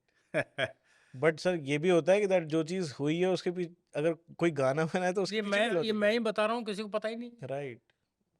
एक्चुअली किसी को नहीं पता कितने होता। बड़े हिस्टोरियन आ जाएं, कितने वार आर्मी ऑफिसर आ जाएं, उनको कोई इसका ज्ञान ज्ञान ही नहीं किसी को। एब्सोल्युटली। ये कुछ चीज़ें हैं जो अंदर से हमें पता है, तो हमें बता रहे हैं। सर जैसे सीआईए ने अफगानिस्तान में ड्रोन से स्ट्राइक करा था, मोसाद ने ईरान के साइंटिस्ट को गोली मार दी थी, हम्म, एफएसबी रशिया में जर्नलिस्ट को पॉइजन करता है। हम्म। सर एक बात बोली जाती है, क्या रॉ का काम ज़्यादा डिफेंसिव होता है या हमने भी दूसरे देश में कॉवर्ट ऑपरेशंस करे हैं जिनके बारे में दुनिया को अभी तक नहीं पता? अब हाफिज सईद कहाँ है? पाकिस्तान में? कहीं, कहाँ है? घर पे तो नहीं रह रहा है। नहीं, कोई कुछ नहीं रावलपिंडी पता। हेडक्वार्टर में बैठा हुआ है। अच्छा। ये जो हमारे एनएसए है ना, अजीत डोभाल, हाँ जी। ये दुनिया में कोई अगर एंटी इंडियन एलिमेंट है ना, उसको कहीं नहीं छोड़ेंगे। राइट। इससे बड़ा देशभक्त और इससे बड़ा एग्जीक्यूटर, ऐसे ऑफिसर मैंने आरएन काओ के बाद अगर देखा तो अजीत डोभाल है। हाफिज सईद अपनी जान बचा के भाग रहा है और बैठा हुआ है वहाँ पे। उसका भतीजा है, भांजा भी पीछे मारा गया था वहीं राइट। पे लाहौर अटैक। में। राइट। हाँ जी। एक वो निज्जर मरा है कनाडा में, हम्म। जो खालिस्तान मूवमेंट चला रहा था, हाँ। वो भी मारा ही गया है। अब वो कैसे मरा है, क्या मरा है, उसकी डिटेल तो मुझे भी नहीं मालूम, लेकिन वो क्योंकि खालिस्तान मूवमेंट चला रहा था, हम्म, उसके बाद क्या हुआ है, ऐसे एलिमेंट वहाँ कनाडा में भी चुप हो गए हैं, और वहाँ पे भी अब भगवा कपड़ों वाले भी खड़े होकर डेमोन्स्ट्रेशन करने लगे हैं उनके खिलाफ। पहले नहीं हो रहा था, पहले उनकी दादागिरी चल रही थी, किसी को बोलने नहीं देते थे। तो जो ऐसे एलिमेंट थे जो खालिस्तानी थे, हम्म। उनको भी सीधा किया ही जा रहा है, और हो ही रहे हैं वो भी। अब मेरे ख्याल सब चुप है। कहीं ना कहीं नहीं, आरएनएडब्ल्यू पहले डिपार्टमेंट तो बहुत आदमी अच्छे को हैं। अपनी जान का डर रहता है। सर पाकिस्तान की आईएसआईएस को दुनिया जानता है कि दैट वो टेररिस्ट को फंड करते हैं, उनको ऑपरेट करते हैं। मेरा एक क्वेश्चन है, आपको क्या लगता है रॉ ज़्यादा इंटेलिजेंट है या आईएसआईएस ज़्यादा चालू है, और किसने ज़्यादा नुकसान पहुंचाया है भारत को? हमने भी तो नुकसान पहुंचाया, हमने हम्म। पाकिस्तान के 2 टुकड़े किए हैं। राइट। इससे बड़ा और नुकसान क्या हो सकता है? हम्म। आईएसआई एक टुच्ची ऑर्गेनाइजेशन है। हम्म। ये लिया, बम फड़वा दिए वहाँ पे, इनोसेंट लोगों की जान ले ली। हम ऐसा काम नहीं करते। हम्म। हम करेंगे तो ढंग का ही करेंगे। और बलूचिस्तान में क्या हो रहा है, हम्म। एंटी गवर्नमेंट काम चल रहा है वहाँ भी पाकिस्तान का, राइट। गवर्नमेंट के खिलाफ। ट्रेनें भी हाईजैक हो रही हैं, राइट। वहाँ की आर्मी भी छुप के भाग रही है। तो ये भी तो, अब वो कहीं से कुछ हो ही रहा है, बिल्कुल, जो दुनिया को नहीं पता। कुछ ना कुछ चल ही रहा है। तो ये बाहर की मदद के तो वो भी कुछ नहीं कर सकते बलूच। नहीं, और बलूच बड़ी मार्शल कौम है, वो रुकने वाले नहीं है। काबू में नहीं आएंगे। हाँ, वो तो दिलेर कौम है वो। क्योंकि ये जो पाकिस्तान का एक वर्किंग स्ट्रक्चर क्या है, वहाँ की आर्मी देख लो, पंजाबी डोमिनेटेड। गवर्नमेंट पुलिस भी। देख लो, पंजाबी डोमिनेटेड। गवर्नमेंट भी। सरकारी जॉब देख लो, Punjabi dominated. Even education sector में भी पंजाबी डोमिनेटेड। राइट। हर जगह ये लोग डोमिनेट करते हैं, और सिंधी हुए, बलूच हुए, इनको साइड लाइन करते हैं, राइट। इनको पनपने नहीं देते किसी भी। तो वहाँ पे जैसे हम में इंडियननेस की बात है कि वी आर इंडियन, हाँ। वहाँ पे वी आर पाकिस्तानी, ये बात नहीं है। बलूच में ये बात नहीं है, सिंधी में नहीं है वो। तो इस किस्म का जो वहाँ का पंजाबी डोमिनेशन है, जो इन चीज़ों को एक किस्म से पाकिस्तान के लिए, खुद के लिए घातक है, सुसाइडल है, मैं तो ये कहूँगा। और बलूच मूवमेंट उसी की देन है। पीछे सिंध का मूवमेंट बहुत सालों से चला था। एक मूवमेंट चला था GSN, कि कश्मीर सिंध को इससे अलग करो। हाँ वो और रशिया ने जो अफगानिस्तान पर अटैक किया था, कब्जा किया था 79 में, ये तो अब आप नई बात कर रहे हैं। बिल्कुल। 79 में उन्होंने अफगानिस्तान पे कब्जा कर लिया था। हाँ तब USSR होता था। राइट, USSR होता रशिया के पास यूएस जो है, हॉट वाटर नहीं है। है। ओके, कोल्ड वाटर है बस। हॉट वाटर को मैं थोड़ा एक्सप्लेन कर दूं। हम्म। हॉट वाटर वो है जिसमें शिप वगैरह चल सके। अच्छा। ओके। उसके नीचे जो कैस्पियन सी वगैरह या जो भी है वो उनका, उसमें शिप का मूवमेंट जो है समुद्र में नहीं होता, तो उनको हॉट वाटर चाहिए था। हम्म। इसलिए उनकी प्लानिंग थी, पहले अफगानिस्तान को कब्जा करो और फिर कराची पे करो। अच्छा। ओके। ये प्लानिंग थी उस वक्त। वो कहा, लेकिन उसके बाद क्योंकि USSR डिसइंटीग्रेट हो गया, तो वो पूरी तरह एग्जीक्यूट नहीं हो पाई। ओके, अगर एग्जीक्यूट हो जाती तो आज USSR कराची पे भी रशिया का कब्जा होता। बट उस समय वो एग्जीक्यूट नहीं हुआ बस। ये उनकी प्लानिंग थी। ये बातें बहुत खास हैं। सर, कुछ रॉ एजेंट्स ने हनी ट्रैप का यूज़ किया है, जहाँ रिलेशनशिप्स का यूज़ होता है सीक्रेट्स निकालने के लिए। तो क्या ये अनएथिकल है या कंट्री के लिए सब कुछ जायज़ है? सब कुछ जायज़ है। हनी ट्रैपिंग वैसे कम ही करते हैं हम लोग। हमारे एक दो हनी ट्रैप हुए थे। अच्छा, एजेंट्स भी हनी ट्रैप हो जाते हमारे हैं? Officer, okay. CIA ने किया था एक, हमारा वहाँ तमिलनाडु में था। अच्छा। वो ऑफिसर ही था, IPS था, तो उसको हनी ट्रैप किया था। तो वो LTT का ऑपरेशन उसने काफ़ी नुकसान पहुंचाया था। तो मतलब ऐसा नहीं। एक हमारा रविंदर सिंह हुआ था, हाँ जी। जो हमारे रॉ हेडक्वार्टर में ही था। हाँ। तो वो भी CIA के लिए काम करता था। Double agent. हाँ, मतलब था हमारा ऑफिसर, लेकिन उन्होंने ट्रैप किया था, उनको इन्फॉर्मेशन भेजता रहता था ये। हम्म। वो पकड़ भी लिया जाता, लेकिन हमारे यहाँ के कुछ सीनियर उसमें इन्वॉल्व थे, उसको इन्फॉर्मेशन उससे उसने ली थी। तो अब वो कहते हैं कि वो भाग गया अमेरिका, हम्म। वाया नेपाल भागा था। लेकिन जो अंदर की बातें चल रही हैं, जैसे भी है, उसमें राइट। कितनी सच्चाई हो तो मैं बोल नहीं सकता, लेकिन वो ये है कि उसको भगा दिया गया कि अगर वो अरेस्ट हो जाता तो तो यहाँ के पर्दाफाश। कई बड़े जो मंत्री। मछलियाँ थी ना, वो भी उसमें पर्दाफाश हो जाता। फंसती और वो भी उन उन पे भी क्रिमिनल एक्शन होता। इसलिए उसको, अब कुछ भी कहें, अब वो पुरानी बात हो गई, लेकिन उसको यही कहा, ये भी एक स्टोरी है कि उसको भगाया गया था। सर, इंटेलिजेंस की बात आती है जब देश की, देश में हमला करने के सर बहुत तरीके हैं। अब जैसे मैंने एक चीज़ अभी मैं पढ़ रहा था, एक आर्टिकल, दैट इस समय केरला में एक बहुत बड़ा क्राइसिस चल रहा है, दैट इज़ ऑफ ड्रग्स। हम्म, उधर ड्रग्स सप्लाई जो है वो इस समय बहुत तेज़ है, एंड उधर का जो यंगस्टर्स हैं वो जूझ रहे हैं इन चीज़ों से। बहुत यंग एज में 14-15 के हैं, उनको ड्रग्स कहीं ना कहीं से उपलब्ध हो रहा है। इस पे क्यों नहीं इंटेलिजेंस काम करती है ये कि? लोकल इंटेलिजेंस का काम है। हम्म। पंजाब में भी हुआ था ये, हाँ, पंजाब में भी बहुत ज़्यादा हुआ। बहुत हुआ। तो ये लोकल इंटेलिजेंस का है, ये उनका ही फेलोर है। और वो मिले भी होते हैं ड्रग माफिया से, वो उनके बगैर नहीं हो सकता। तो लोकल इंटेलिजेंस, लोकल पुलिस, ये उनका ही दायरा है, उनका ही आउटलुक है। और उसको ये कंट्रोल नहीं कर पा रहे, तो ये उनकी ही कमियां हैं, उसमें हमारा कोई रोल नहीं है, हमारे इसका R&AW का। क्या ये माना जा सकता है, क्या ये ट्रू भी है सर, कि जितने भी इंटेलिजेंस फेलियर्स होते हैं, सब फेलियर्स में कुछ वजह ये भी होती है कि दैट हमारे ही नेटिव कंट्री के लोग उसमें कुछ मिले होते हैं? जैसे लाइक कोई मिशन प्लान हुआ है एंड कोई हमारा ही कोई बहुत सीनियर ऑफिसर है जो उसको नहीं, एग्जीक्यूट नहीं ये होने तो दे रहा। हाइपोथेटिकल बात हो गई। हम्म। लेकिन यूजुअली अगर वो है, मंत्री। मोरारजी देसाई पे भी लगा था एलिगेशन हाँ।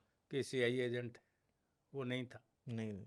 YB चौहान था। हम्म। वो मैंने किताब में लिखा है, YB चौहान जो था उस पर लिखा है। उस पर बाद में मेरे पे काफ़ी एलिगेशन भी लगे, लेकिन सच्चाई है वो आईबी की रिपोर्ट थी, वो बाकायदा वो लेडी भी जो इन्वॉल्व थी सीआईए की, उसका नाम भी मैंने लिखा है। उस वाई भी मोरारजी देसाई सीआईए एजेंट नहीं था, वाई चौहान थे। वाई भी चौहान था।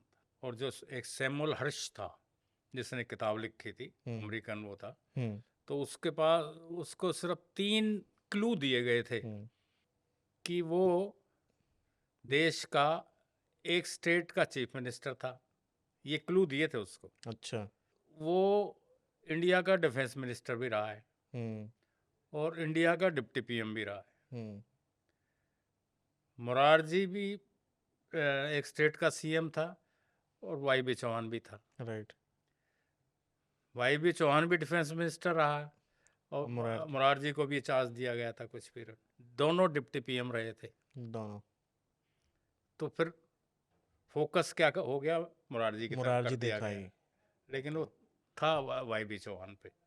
ओके। वो मैंने किताब में इसको एक्सप्लेन किया पूरा। ऐसे इंसिडेंट्स भी हिस्ट्री में मतलब सर हुए हैं। हुए हैं ये मैंने इसमें वो सच्चाई थी वो लिखी है। अच्छा, जो कश्मीर में बहुत टाइम तक सर ये आतंक फैला रहा, उधर को बोला जाता था कि गवर्नमेंट भी इसमें बहुत टाइम तक साथ दे रही थी, नहीं, मिली हुई थी।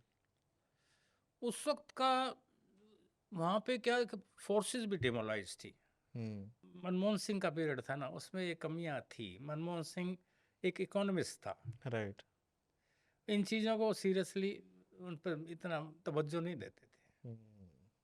फिर उसके एनएसए भी ऐसे लगे थे, एक दो नेशनल सिक्योरिटी एडवाइजर, उनका भी रोल ऐसा ही था। एक तो मेरे ख्याल फॉरेन सर्विस का ही लगा दिया था उन्होंने। लेकिन जब से ये अजीत डोवाल बने हैं, देखो कश्मीर में मामला सब, पूरे इंडिया में मैंने अभी बोला आपसे, बम फटते थे वो बंद हो गए। बंद हो गए। कश्मीर है उसका काफ़ी हद तक सॉल्यूशन हो गया है। राइट। वहाँ पे भी अब टेररिस्ट पैदा होना इतना आसान नहीं है। ये जो पहलगाम की इंसिडेंट हुई है, ये स्पोराडिक इंसिडेंट है। एक वहाँ के आए, उनको मार के वो चले गए, लेकिन इतना वो लोकल प्लानिंग नहीं थी। वो 2 आदमी पकड़े, उनको पैसे दिए, उन्होंने ये काम कर दिया। 3 आदमी जो भी थे, एक पाकिस्तानी भी था शायद हाँ उसमें, जी। तो वो पैसे से ये काम उन्होंने करा दिया होगा। सर जैसे एक चीज़ है, आजकल जो वॉर्स हैं वो गन से ज़्यादा साइबर अटैक्स से लड़ी जाती हैं। डिफरेंट डिफरेंट तरीके अब यूज़ करते हैं डिफरेंट डिफरेंट कंट्रीज। ड्रोन से आपने देखा अटैक्स हो रहे हैं, सारी चीज़ें।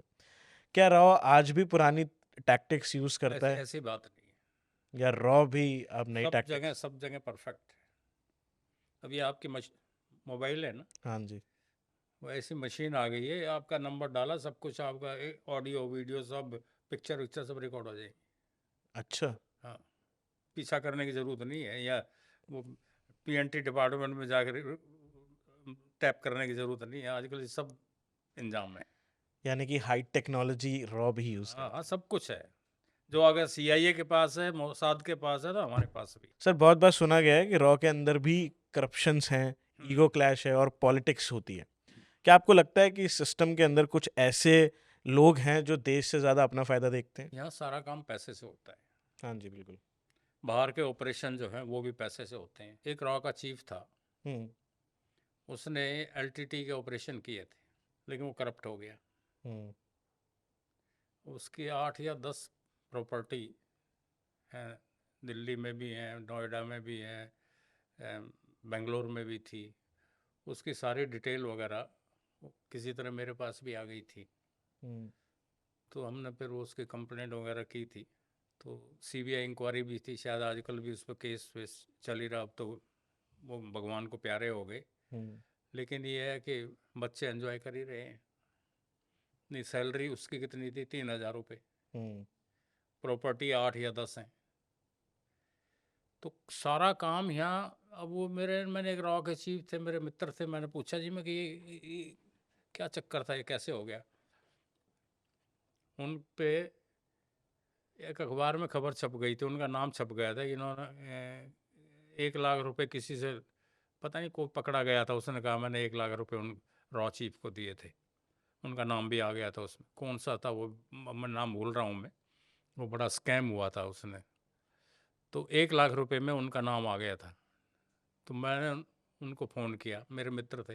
हम्म। मैं कहा आपका अखबार में नाम छप गया, आपने 1 लाख रुपए लिए उससे। कहना यादव साहब अभी तो मैं लंदन में हूँ, तो मैं 1 हफ्ते बाद आ रहा हूँ, तब बात करूँगा। तो मैं मिलने गया, मैंने कहा, क्या था? कह रहा, आप एक बात बताओ।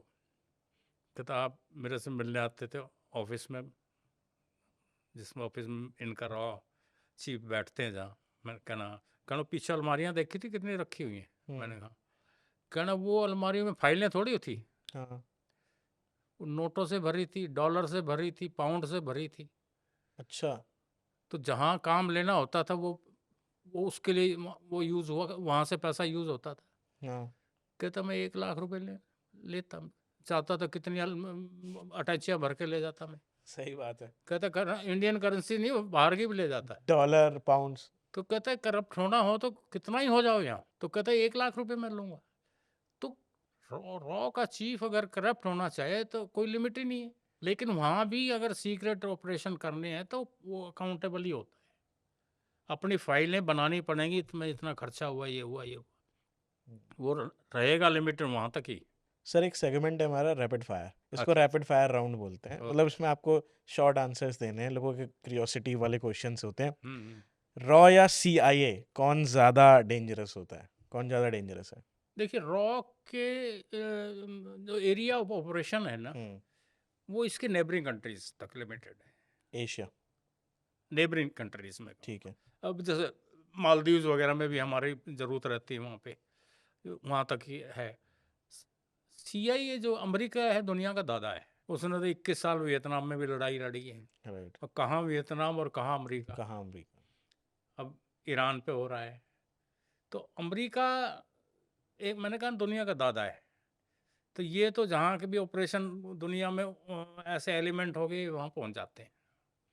दो ही बता रहा हूँ मैं, वियतनाम को होता है 21 साल लड़े ना वहाँ पे, बहुत बड़ी बात है। और ना जीते ना हारे, नहीं। वैसे ही आ गए थे। और कितने अत्याचार किए थे उन्होंने वहाँ पे। अभी ईरान का भी देख लो, यहाँ तक। हालांकि ईरान को इन्होंने तहस नहस कर दिया है, क्योंकि अब मिसाइल वार हो गई है। बिल्कुल। अब वो पहले वाली लड़ाई नहीं रही। कि जवान जा रहे हैं, लड़ रहे हैं। बस जिसके पास वो हथियार मॉडर्न है, ज़्यादा इफेक्टिव है, वो एक एक 250-250 किलोमीटर तक की मार कर देता है। बिल्कुल। और इसराइल के ऑपरेशन हुए ही हैं। तो ये अब पहले की लड़ाई में रबकी में फ़र्क है, और ये आगे आगे और मॉडर्नाइज होती जाएगी, और फिर पता नहीं क्या क्या होगा। सर अगर दुनिया की टॉप 3 स्पाई एजेंसीज को आपको रैंक करना हो, तो आप कौन कौन सी करोगे? CIA, Mossad, RNDW। CIA, Mossad and RNAW। क्या सर किसी ऑपरेशन को एग्जीक्यूट करने के लिए कभी प्राइम मिनिस्टर को भी झूठ बोलना पड़ता है? वो बोलते हैं? झूठ नहीं बोलते, पर चुप हो जाते हैं। चुप हो जाते? प्राइम मिनिस्टर से कौन काउंटर क्वेश्चन करेगा? राइट। अब हमारे प्रधानमंत्री हैं, मुझे कहना तो नहीं चाहिए, लेकिन मुझे कुछ चीज़ें महसूस होती हैं बिल्कुल। कि मैं इस डेमोक्रेसी में रह रहा हूँ। इनको 11 साल हो गए हैं, राइट। कोई प्रेस कॉन्फ्रेंस नहीं की। एक आधे वो जर्नलिस्ट, एक दफ़ा तो मेरे ख्याल अक्षय कुमार को ही बुला लिया था, या हाँ, किसको बुलाया था। अक्षय कुमार ने करा इंटरव्यू, राइट। तो ये क्या, अक्षय कुमार क्या पूछेगा? मीडिया के सामने आना चाहिए। राजीव गांधी ने प्रेस कॉन्फ्रेंस अमेरिका में की थी जाके, हम्म। और वो सिख सेपरेटिस्ट था, जगजीत सिंह चौहान। CIA ने क्या किया, अमेरिकन ने उसको वहाँ बैठा दिया एक कोने पे, और राजीव गांधी ने उसको देख लिया। तो राजीव गांधी एकदम जो है, उसको थोड़ा महसूस हुआ। तो उसने कोई क्वेश्चन हुआ तो उसने कहा कि my friend sitting in that corner should know that capital of Ranjit Singh was in Lahore. Hmm. वो सिख सेपरेटिज्म में एक उसने उस पे तंज कसा कैसे था करा? कि ये खालिस्तान नहीं बनेगा। प्रेस कॉन्फ्रेंस करनी चाहिए, प्रधानमंत्री को करनी चाहिए। लोगों के सामने आना चाहिए। क्या एक स्पाई का काम भी कभी लीगल होता है? नहीं, स्पाई का काम लीगल नहीं होता? कोई लीगल नहीं है। लीगल काम इलीगल तरीके से होता है। अगर आपको पास्ट में जाके एक ऑपरेशन को बदलना हो, तो कौन सा होता? ऑपरेशन को बदलना हो, चेंज करना होता किसी ऑपरेशन में। जैसे आपने कोई ऑपरेशन, जितने भी ऑपरेशंस हुए हैं आपके उसमें एक्सपीरियंस में। ना, वो वहीं ख़त्म हो जाता है। अच्छा, वो वहीं पे खत्म हो जाता है। ओके। क्या कभी आपका दिल किसी टारगेट पे आ गया था? टारगेट मतलब? मतलब टारगेट की दैट आपके सामने था target, and but due to not allowance आपने नहीं करा वो चीज़? नहीं, ऐसी कोई बात नहीं। मैं आपसे ये जानना चाहूंगा दैट लोगों को एक्चुअली जितना हमारा आर्मी के बारे में पता है सर, या जितने हमारे पुलिस ये सोल्जर्स के बारे में पता होता है, उतना ना ये रॉ जैसी एजेंसीज के बारे में नहीं पता होता कि इनका कितना बड़ा कंट्रीब्यूशन होता है एक देश की सुरक्षा में। देखिए, उनका अपना एजेंडा है, हम्म। वो पब्लिक डोमेन में नहीं आएगा। ओके। आर्मी का अगर एजेंडा है वो पब्लिक डोमेन में आ जाता है। राइट। पुलिस का तो कोई एजेंडा है ही नहीं। राइट। पुलिस का तो डे टू डे रूटीन में लॉ एंड ऑर्डर उनको करना ही पड़ता है। राइट। तो मतलब आर क्या रॉ ऑर्गेनाइजेशन खुद ही नहीं चाहती कि दैट वो फोकस में आए ज्यादा, नहीं, वो सिक्रेटिव तरीके से काम? टोटल सीक्रेट काम, तो वो चाहते हैं कि दैट वो सीक्रेटली ऑपरेट करें, सीक्रेटिव ही रहेगा, वो मतलब कभी सामने न नहीं आए। पब्लिक डोमेन में नहीं आएगा। ओके। सर जैसे कुछ हाई प्रोफाइल नेशनल केसेस हुए थे, लाइक राजीव गांधी का असैसिनेशन था, हम्म। उस पे आप क्या बताना चाहोगे? देखिए, राजीव गांधी के असैसिनेशन पे एक ही बात कहूँगा मैं कि वो जिस लड़की ने वो डाला था शायद उनको, वो लोकल पुलिस की गलती ज़्यादा थी, हम्म। लेकिन राजीव गांधी की किस्मत खराब थी। किस्मत खराब कैसे थी ये किसी को नहीं पता। राइट। शायद वो विशाखापट्टनम से प्लेन पकड़ के गए थे, मैं अगर मेरी मेमोरी ठीक काम कर रही, विशाखापट्टनम था या हैदराबाद है, नहीं विशाखापट्टनम से गए थे शायद। वो जिस प्लेन में छोटा जहाज़ था, वो 2-4 सीटर का होगा या 8 सीटर का होगा, उसमें उसको जाना था, वो जहाज़ का इंजन स्टार्ट नहीं हुआ, तो राजीव गांधी ने वो प्रोग्राम कैंसिल कर दिया और वो वापस अपने होटल जाने लगे। हम्म। तो वो जो पायलट था वो भी उतर गया, एक को पायलट बैठा रह गया उसमें। हम्म। वो उससे छेड़खानी करने लगा, भाई प्लेन क्यों नहीं स्टार्ट हो रहा है। हम्म। जब राजीव गांधी बीच रास्ते में थे अपने होटल के, वो प्लेन स्टार्ट हो गया। अच्छा। ओके। उसने फिर अपने पायलट को कहा कि जी प्लेन स्टार्ट हो गया। वो फिर वायरलेस किया गया वहाँ उनके सिक्योरिटी को। राजीव गांधी उल्टे आ गए। मतलब प्लेन में खराबी मतलब थी। उनकी उनकी किस्मत थी उस दिन, उनको जाना था। राइट। ये इतनी बड़ी ट्रेजेडी थी कि वो बेचारे आए, बैठ के वो कौन सी जगह थी वो, पेरम्बूर क्या नाम था, चिक ऐसा जगह थी जहाँ पे वो हुए। वही लड़की आई जो वीपी सिंह पे मारा थे, और वो सुसाइड बॉम्बर था हम्म। वो जाके डाली और खुद भी उड़ गई, और वो प्लेन भी हो गया। उनकी किस्मत खराब थी उस दिन। मतलब वो ऑलरेडी निकल भी चुके थे बट निकल चुके थे वो को पायलट उसको छेड़खानी करता रहा, वो प्लेन स्टार्ट हो गया। कह उनके सकते बेचारों की जो है, उनकी लक थी उस दिन, उनको जाना ही था। हैं। अदरवाइज उससे बढ़िया प्राइम मिनिस्टर भी मैं बहुत अच्छा अप्रूव होता वो, अगर उनको पूरा टेनर मिल जाता था, क्योंकि एक तो वो ऑनेस्ट आदमी था, राइट। सिंपल आदमी था, और वो उसी की वजह से ये हुआ कि इतना बड़ा मैंडेट 84 में मिला और 89 तक आते आते कम हो गया। और सर 26/11 जो अटैक हुआ था, हम्म। एक इंटेलिजेंस फेलियर था। 26/11 का इंटेलिजेंस फेलियर नहीं था, ये मैं पहले भी बोल चुका हूँ। हमने मैसेज इंटरसेप्ट किया था हम्म। कि ये बाई शिप जो है कुछ टेररिस्ट आएंगे, और ये नहीं पता था कहाँ अटैक करेंगे, हम्म। लेकिन वो बॉम्बे शी शोर पे आएंगे वो। तो ये मैसेज हमने इंटरसेप्ट किया था, और हमने लोकल कोस्ट गार्ड को भेजा था, हम्म। बॉम्बे पुलिस को भी भेजा था, कंसर्न आईबी को भी भेजा था। हम्म। उन्होंने इसको सीरियसली नहीं लिया। इन्फॉर्म करा गया था बट करा गया था, R&AW ने किया था इन्फॉर्म। ये अंदर की बात है, और ये हमारे संज्ञान में है, और ये बिल्कुल सच है, ठीक है। 100% ट्रुथ। राइट। और सर इंडियन एयरलाइन हाईजैक जो हुई थी 1999 में, वो जो IC-814 है राइट। Jacking, right. हाँ। उसमें क्या था, वो कैसे हो पाया? अगर उसमें रॉ का फेलियर था? उसमें कुछ पीएमओ की भी गलती है, क्या? क्योंकि जब ये हाईजैक करके प्लेन हाईजैक हुआ था, ये नेपाल से हुआ था, हम्म। और नेपाल में भी हम्म। उसके बारे में मैंने लिखा किताब में। सिक्योरिटी चेक का जो सिस्टम था, वो मैनिपुलेट किया गया था पाकिस्तानियों द्वारा, अच्छा। जो हथियार भेजे गए थे हमारे। हाँ। तो उसके बारे में भी कहा गया था कि भाई इसको पहले ही कहा था कि इसको ऐसे करो, तो लेकिन नेपाल गवर्नमेंट ने माना नहीं। फिर वो जो प्लेन हाईजैक हुआ और अमृतसर में वो रिफ्यूलिंग के लिए आया, हम्म। तो जनरल वो सिख ऑफिसर थे, वो डीजी पंजाब के, उन्होंने पूरी तैयारी कर ली थी अच्छा। उसको रोकने के लिए। अच्छा। और इवन के आर्मी मूवमेंट भी हो गया था अमृतसर एयरपोर्ट पे हम्म। सारा। और ये था कि वो डीजी को, पंजाब को, अगर वो ऑर्डर करते तो कुछ ना कुछ आगे कुछ भी डाल के रोक सकते थे उसको। बिल्कुल। लेकिन दिल्ली से उस कोई मैसेज उसको नहीं आया, और फिर आखिरी में उसको कहा कि इसको उड़ जाने दो।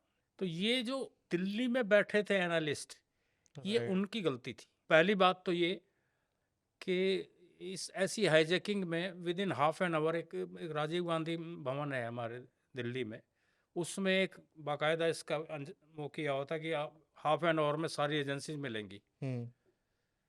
अटल जी कहीं, अटल तब पीएम थे, तो ये कहीं से बाहर से आए थे और वो सीधे वहीं गए थे, तो उनके लैंडिंग में टाइम लगा, उनके प्लेन में ये मैसेज जा सकता था, उनको मैसेज नहीं दिया।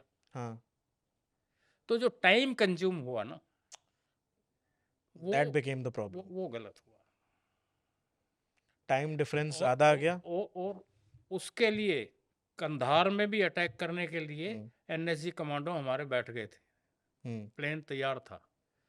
ऐसा ही एक ऑपरेशन इजराइल ने किया था जब म्यूनिख ओलंपिक से उनके एथलीट हाईजैक हो गए थे। 90 मिनट्स एट एनटीबी एयरपोर्ट था घाना में। अच्छा। घाना था, कौन सी कंट्री था, नहीं घाना नहीं, एनटीबी। वहाँ पे इजराइल ने ऑपरेशन करके उन एथलीट को छुड़ाया था, और फ़लस्तीन के जो कमांडो थे उनको वहाँ जाके मारा था। हम्म। ऐसा ऑपरेशन ये भी कर सकते थे, लेकिन हमारे यहाँ पॉलिटिकल एजेंडा ऐसा है कि मैं एक दफ़ा एक कॉन्क्लेव हो रही थी, तो हमारे डिफेंस मिनिस्टर राजनाथ सिंह जी वो बैठे थे। हम्म। तो उन्होंने मेरे को कहा कि आप, मैं क्वेश्चन पूछने के लिए हाथ उठाया, तो मैंने राजनाथ सिंह जी से पूछा, मैं कि राजनाथ सिंह जी, हम्म। अब पार्लियामेंट में भी कह चुके हैं, हम्म। बाहर भी बोलते हैं कि कश्मीर हमारा था, हमारा हमारा है। है, हमारा रहेगा। राइट। कर हाँ, वो यूं ही वहाँ ज़्यादा करते हैं। तो मैं कि आप पीओके को बाई फोर्स कब मिला रहे हैं? मैं कि वैसे तो होना नहीं है ये। राइट। ऐसे ऐसे करके कहने लगे कि इसको तो बचा लें, मतलब जो कश्मीर हमारे पास हम्म। है। ये इनका एजेंडा है, ये इनकी साइकोलॉजी है, ये इनकी मेंटलिटी है। 62 का ये हुआ था, हादसे हुए थे, लड़ाई हुई थी, तो नेहरू जो हैं, कॉमनवेल्थ कॉन्फ्रेंस होनी थी कोलंबो में, तो वो उसमें जा रहे थे। तो एयरपोर्ट पे आप जैसे जर्नलिस्ट थे, उन्होंने उनसे पूछा कि जी ये अटैक हो रहा है इधर, चाइना का ये कर रहे, तो इसमें क्या हो रहा है? हम्म। वो गुस्से में भड़क गए, कर अच्छा। I have asked my army to throw them out. तो लेकिन हमारी आर्मी की जो लिमिटेशन थी वो दूसरी थी। नहीं तो बिल्कुल। नेहरू ने तो कहा था इनको मारो, भगाओ इनको। तो वो कमजोर प्राइम मिनिस्टर नहीं था। He was also powerful prime भाई मिनिस्टर। नेहरू को जब देश मिला था, खून से लथपथ था, ऑफ कोर्स उसमें स्थितियां बहुत डिफरेंट थी। ट्रेन खून से लथपथ होके जा रही थी, उधर से आ रही थी, उस वक्त देश को संभालना आसान था। सही बता रहे हैं आप सर। राइट। सिचुएशंस ऐसी नहीं थी। ऐसी थी। अच्छा, अगर आप इंटेलिजेंस या हमारी जितनी भी फॉरेन एजेंसीज काम करती हैं, आप उसमें अगर आप चीफ होते तो क्या आप इम्प्लीमेंटेशंस करते? कौन से में? R&AW में, नहीं, किस किस मसले में? देश की सुरक्षा को लेके जो अभी तक आपको लगता है कमियां हैं, अगर ये ठीक हो जाए तो इट कैन डू बेटर। देखिए, सुरक्षा मैंने बताया ना, 14 के बाद हर चीज़ संभाल ली गई है। या राइट। तो वही कश्मीर है, और तो सब हमने एक किस्म से हैंडल किया ही हुआ है। नॉर्थ ईस्ट है वो, अब बांग्लादेश भी आंख दिखा रहा है, हमारी हिंदू पॉपुलेशन को हम बड़ा खतरा है। बिल्कुल, बहुत ज़्यादा। ये सरकार चुप बैठी है, हम्म। क्यों नहीं इंटरफेयर करती? बिल्कुल। एक छोटा सा कंट्री है, क्यों नहीं इंटरफेयर करती? वो हिंदू कब तक जो है इनकी तरफ देखते रहेंगे? वो तो इनकी तरफ ही देखें और कहाँ देखेंगे? बिल्कुल, बचाने वाले यही 90 लाख से ऊपर है। 90 लाख हिंदूज हैं। हाँ जी। काफी बड़ा नंबर है, बहुत बड़ा नंबर। और वो हमारी वहाँ लड़कियों के साथ बलात्कार हो रहा है, ये हो रहा है, इस तरह की चीजें हो रही है, तो ये कौन कौन रोकेगा? हमें बड़ा स्ट्रिक्ट एक्शन लेना चाहिए वहाँ की सरकार पे हर तरह से। ये हमारी 12 लाख की आर्मी बैठी है, ये किस लिए बैठी है? ऐसी चीजों के लिए तो है। तो हमें प्रोएक्टिव होना पड़ेगा। तो मैं अगर होता तो मैं प्रोएक्टिव हो जाता। राइट, आप एक्शन की बात कर रहे बिल्कुल लेता। हमें अपनी हिंदू पॉपुलेशन को हर तरह से, देश नहीं दुनिया के हर कोने में, अगर इन पे जैसे निज्जर की मैं बोल रहा हूँ, वहाँ का हुआ है, हैं। हमारे हिंदुओं पे वहाँ कुछ हुआ ही हो, तो ये चीजें हमें और कौन हैंडल करेगा? वो किसके मुंह की तरफ देखते हैं? सरकार की तरफ ही सरकार की देखेंगे। तरफ। और सरकार अगर इसमें काम नहीं करती तो ये एक हमारी हिंदू हैं कहाँ? ओनली इन इंडिया, हमारा ओरिजिन ही यही है। और हमारे से ज्यादा सिक्योर तो वो इंडोनेशिया में है, काफी 35-36 लाख या कितने हैं, राइट। हर जगह है। लेकिन जितनी इनसिक्योरिटी यहाँ पे मैं देख रहा हूँ आसपास के रीजन में, तो इसका कौन हैंडल करेगा? सरकार ये तो कर रही है, सरकार को करना चाहिए। ये कोई इंटरफियर नहीं है कि बांग्लादेश में इंटरफियर करना चाहिए। बिल्कुल, आप ठीक कह रहे अगर हमने 9 अटैक किए अभी ऑपरेशन सिंदूर में, किस किस वजह से किए? कि हमारे वो मारे पहलगाम में, उसका ही बदला लिया ना। हो। राइट। अब जो हुआ, कितना हुआ, क्या असेसमेंट है उसके बारे में नहीं किया, तो है कुछ तो किया, बिल्कुल, एक्शन लिया, उसमें सबसे एक्शन तो बड़ी बात लिया, ये पाकिस्तान के मुंह पे तमाचा तो मारा। है। राइट। और ऐसे और बड़ा भी कर देना चाहिए था, 9 के 90 भी कर देने चाहिए इन पे। हम्म, ये क्या है, ये कभी बाज नहीं आएगा पाकिस्तान। ये हमारे को हर कुछ ना कुछ करता रहेगा, क्योंकि पाकिस्तान की सरकार नहीं है, कोई पॉलिटिकल कंट्रोल नहीं है। आर्मी आईएसआई बैठी है, वो मैंने बताया था अभी आपको, कहा पंजाबी डोमिनेटेड है, वो एंटी इंडियन है, राइट। उनका एजेंडा यही है। तो हमें बहुत स्ट्रांग होना पड़ेगा। हर बात का जवाब, ईंट का जवाब पत्थर से देना पत्थर से पड़ेगा। देना होगा। You believe in, you wanted कि दैट स्ट्रॉन्ग एक्शंस होने यस, चाहिए। Counter action. Counter actions. जैसे मैंने बताया ना, मानिक शाह को और इंदिरा जी ने बुलाया था, 2 टुकड़े कर दिए।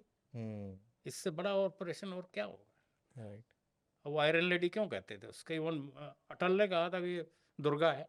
उस वक्त अटल ने इंदिरा जी की तुलना दुर्गा से की थी। राइट। ऐसे नहीं की था, अपोजिशन का लीडर था वो।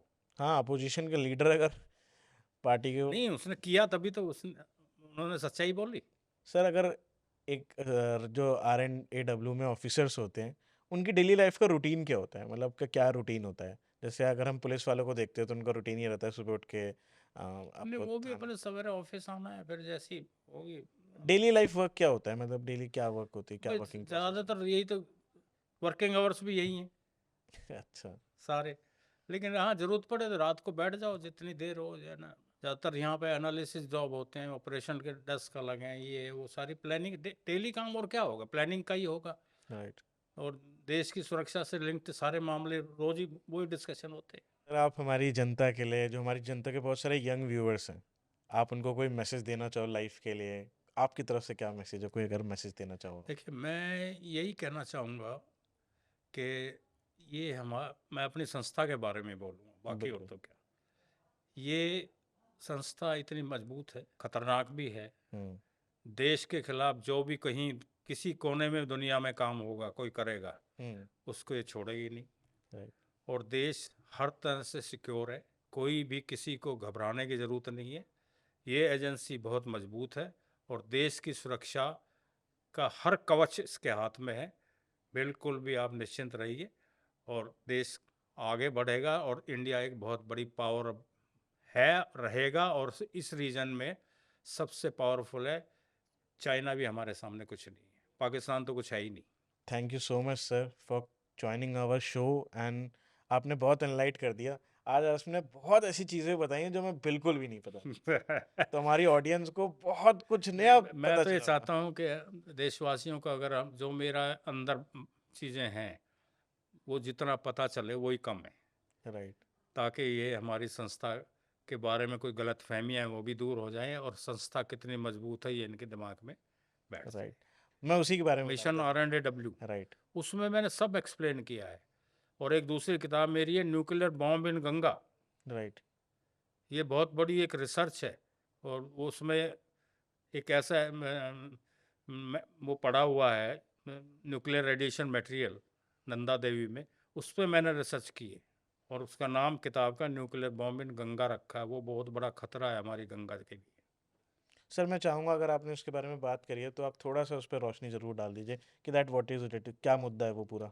उसमें क्या हुआ है कि 1965 में, बिकॉज मैं भी बहुत क्यूरियस हूँ उसको जानने के लिए। वही मैं आपको ब्रीफ बता देता हूँ। राइट, चाइना ने across the Himalaya nuclear blast किया था अच्छा, 65 में। ठीक है। तो ऑब्वियसली हम पड़ोसी हैं, तो हमें इसके बारे में क्यूरियस होना ही था। और मैं कई दफ़ा पहले भी बोल चुका हूँ, अमेरिका दुनिया का दादा है हम्म, और एंटी कम्युनिस्ट है। हम्म, तो उनको भी इसकी लगा कि सही ये नहीं है, न्यूक्लियर पावर बन रहा है, खतरनाक हो जाएगा। सही नहीं है, हाँ। तो अमेरिका CIA ने एक डिवाइस बनाई कि इसको एक माउंटेन पर रखें, जो अगला ब्लास्ट अगर चाइना करेगा तो उसकी वाइब्रेशन से हम्म, उसकी क्या कैपेबिलिटी है, क्या पोल्यूशन लेवल है, क्या और ड्रॉबैक्स हो सकते हैं, क्या नुकसान हो रेडिएशन सकता है। लेवल। तो वो उसको वाइब्रेशन से कैच करके CIA ने कोई अपना इसका पैराफेरलिया बनाया था। तो वो डिवाइस एक माउंटेन पर रखनी थी। हम्म, तो नंदा देवी को सेलेक्ट किया गया था माउंटेन को। अच्छा, नंदा देवी पर्वत। हाँ, रखने का काम हमारा था। हम्म, तो हमारी टीम जब रखने गई वहाँ, तो वो डेजिग्नेटेड प्लेस से जब कोई 30-40 फुट पहले थे, तो बहुत तेज ब्लिजार्ड आ गया, बर्फ़ का तूफान। हम्म, तो उन्होंने नीचे वायरलेस किया कि अगर हम आगे गए रखने के लिए तो मर जाएगी। हम्म, तो नीचे से वायरलेस गया कि आप इसको एक रॉक से बांध के आ जाओ नीचे, और इसको अगले साल मई में जाके रख देंगे। ठीक है। जब अगले साल रखने गए, हम्म, तो वो रॉक टूट के नीचे गिर चुकी थी, हम्म, और वो डिवाइस भी जो है नीचे गिर चुकी थी। नंदा देवी ग्लेशियर में गिर गई। हम्म, ये उसको 3-4 साल ढूंढते रहे, वो नहीं मिली, ये चुप बैठ गए। तो जो अमेरिकन आए थे, हमारे तो IB के और ITBP के लोग थे, तो राइट, गवर्नमेंट सर्वेंट थे, वो तो चुप हो गए हम्म, ऑफिशियल सीक्रेट एक्ट की वजह से। हम्म, अमेरिकन जो आए थे वो प्राइवेट थे। अच्छा, तो हालांकि उनसे भी ओथ ऑफ सीक्रेसी साइन कराया था, लेकिन वो वहाँ गए तो 1978 में उनमें एक जो था उसको टेस्टाकुलर कैंसर हो गया। अच्छा, तो उसने एक मैगजीन में इंटरव्यू दे दिया कि मैं उस रेडिएशन मटेरियल से टच हुआ था, इसलिए मुझे कैंसर हुआ है। अच्छा, ओके, तो वहाँ की मैगजीन में स्टोरी छप गई। हम्म, इंडियन 78 में मुरारजी PM थे, हम्म, पार्लियामेंट में हमारी में शोर मच गया। तो ये डिसीजन लिया गया, मुरारजी ने एक साइंटिस्ट की कमेटी बैठा दी, हम्म, 6 साइंटिस्ट थे वो, कि भाई इसको एनालाइज करो क्या चीज़ है। वो साइंटिस्ट ने 1 साल के अंदर रिपोर्ट देनी थी, वो दी। तब तक मुरारजी की गवर्नमेंट गिर गई थी। वो रिपोर्ट जो है साउथ ब्लॉक की अलमारी में बंद हो गई। इंदिरा जी 80 में प्राइम मिनिस्टर बनी, तो वो उस इशू पे कोई बात नहीं हुई। वो रिपोर्ट साउथ ब्लॉक में रखी हुई थी। हम्म, वो रिपोर्ट मेरे पास आ गई, हम्म, उस पर मैंने एक किताब लिख दी। ओके, वो 94 पेज की रिपोर्ट है, उसके बेस पे ये किताब लिखी गई। तो मैं सोच रहा था कि ये कोई फिर वही बात के एक्शन लेंगे कुछ, कि रिपोर्ट कहाँ से आई। अब वो मामला वो दब गया। दब गया, इनकी हिम्मत नहीं हुई कि इशू तो पूरी ह्यूमैनिटी का है। राइट, गंगा जो है हमारे जीवन धारा है। सही बात है। माँ ऐसे नहीं बोलते उसको। राइट, वो अगर डिवाइस, अमेरिकन कहते हैं कि 100 साल तक नहीं फटेगी, अच्छा, वो ट्यूब जिसमें वो बंद है। अब 35 और 25-60 साल तो हो चुके, राइट, तो 40 साल के बाद हम भी नहीं होंगे। बिल्कुल, तो वो चीज़ अब आम जनता को पता तो होना चाहिए। सही बात है। और आजकल ये इसको क्यों नहीं ढूंढते भाई? आजकल रॉक के अंदर से तुम नीचे निकाल लेते हो, क्या क्या है 1 किलोमीटर तक, तो वहाँ से क्यों नहीं निकाल लेते? इस देश की त्रासदी ये है कि जब यहाँ कोई हादसा हो जाता है ना, तब कमीशन बैठते तब हैं, कमीशन बैठता है। उससे पहले हादसे को रोकने की कोशिश नहीं करते। हमने तो बता दिया कि ये हादसा है। प्री एनालिसिस नहीं होता, पोस्ट एनालिसिस बहुत नहीं, हमने होता तो कर दिया। अब उसको, अब मैं सरकार तो हूँ नहीं, मैं तो एक छोटा-सा आदमी हूँ। मैंने ये काम किया, करके किताब लिख दी। अब ये इनके ऊपर मैंने किताब प्रधानमंत्री ऑफ़िस में भेजी, वाटर मिनिस्टर को भेजी, और जहाँ-जहाँ भेजनी थी वहाँ भी भेजी, लेटर भी लिखा, आज तक एक्नॉलेज नहीं हुआ। है। बट आप लोगों को अगर वो स्टोरी जाननी है तो मैं डिस्क्रिप्शन में ज़रूर उस बुक का लिंक डाल दूंगा, तो आप चेकआउट कर सकते हो, मंगा सकते हो, पढ़ सकते हो कि किताब दैट पढ़िए न्यूक्लियर बॉम्ब इन गंगा, उसमें सब डिटेल लिखी हुई है। राइट। आंसर की दूसरी किताब है, पहली किताब that is raw, on raw के ऊपर है, मिशंस के ऊपर। तो आप उसको भी पढ़ के बहुत कुछ पता कर सकते हो जो आपको अभी तक नहीं पता होगा रॉ के बारे में।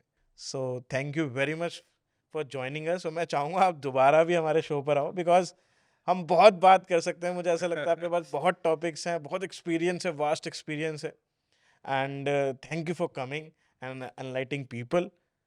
थैंक यू सर, जय हिंद। Thank you, god bless you, thank you. तो आज का एपिसोड आपको कैसा लगा? बहुत सारे सीक्रेट्स को भी रिवील आपने होते हुए देखा होगा। कुछ ऐसी बातें पता लगी जो आज तक कभी भी नहीं पता थी। कुछ ऐसी सच्चाइयाँ भी पता लगी। तो अगर आपको मेरे एफर्ट्स पसंद आ रहे हैं तो चैनल को सब्सक्राइब कर दो अभी के अभी। तो ये वीडियो उसके साथ शेयर करो जिसको ये सब चीज़ें पता होनी चाहिए। अवेयरनेस फैलाने के लिए आप इस वीडियो को शेयर कर सकते हो। एंड आप अपना सपोर्ट मेरे को दिखाओ, बिकॉज़ ऐसे अच्छे गेस्ट तक रीच करने में मुझे आपका एक सब्सक्राइब बहुत हेल्प करता है एंड बहुत मोटिवेशन भी मिलती है। तो मैं मिलता हूँ किसी अगले नए पॉडकास्ट में, तब तक अपना ध्यान रखिए, खुश रहिए एंड वंदे मातरम, जय हिंद।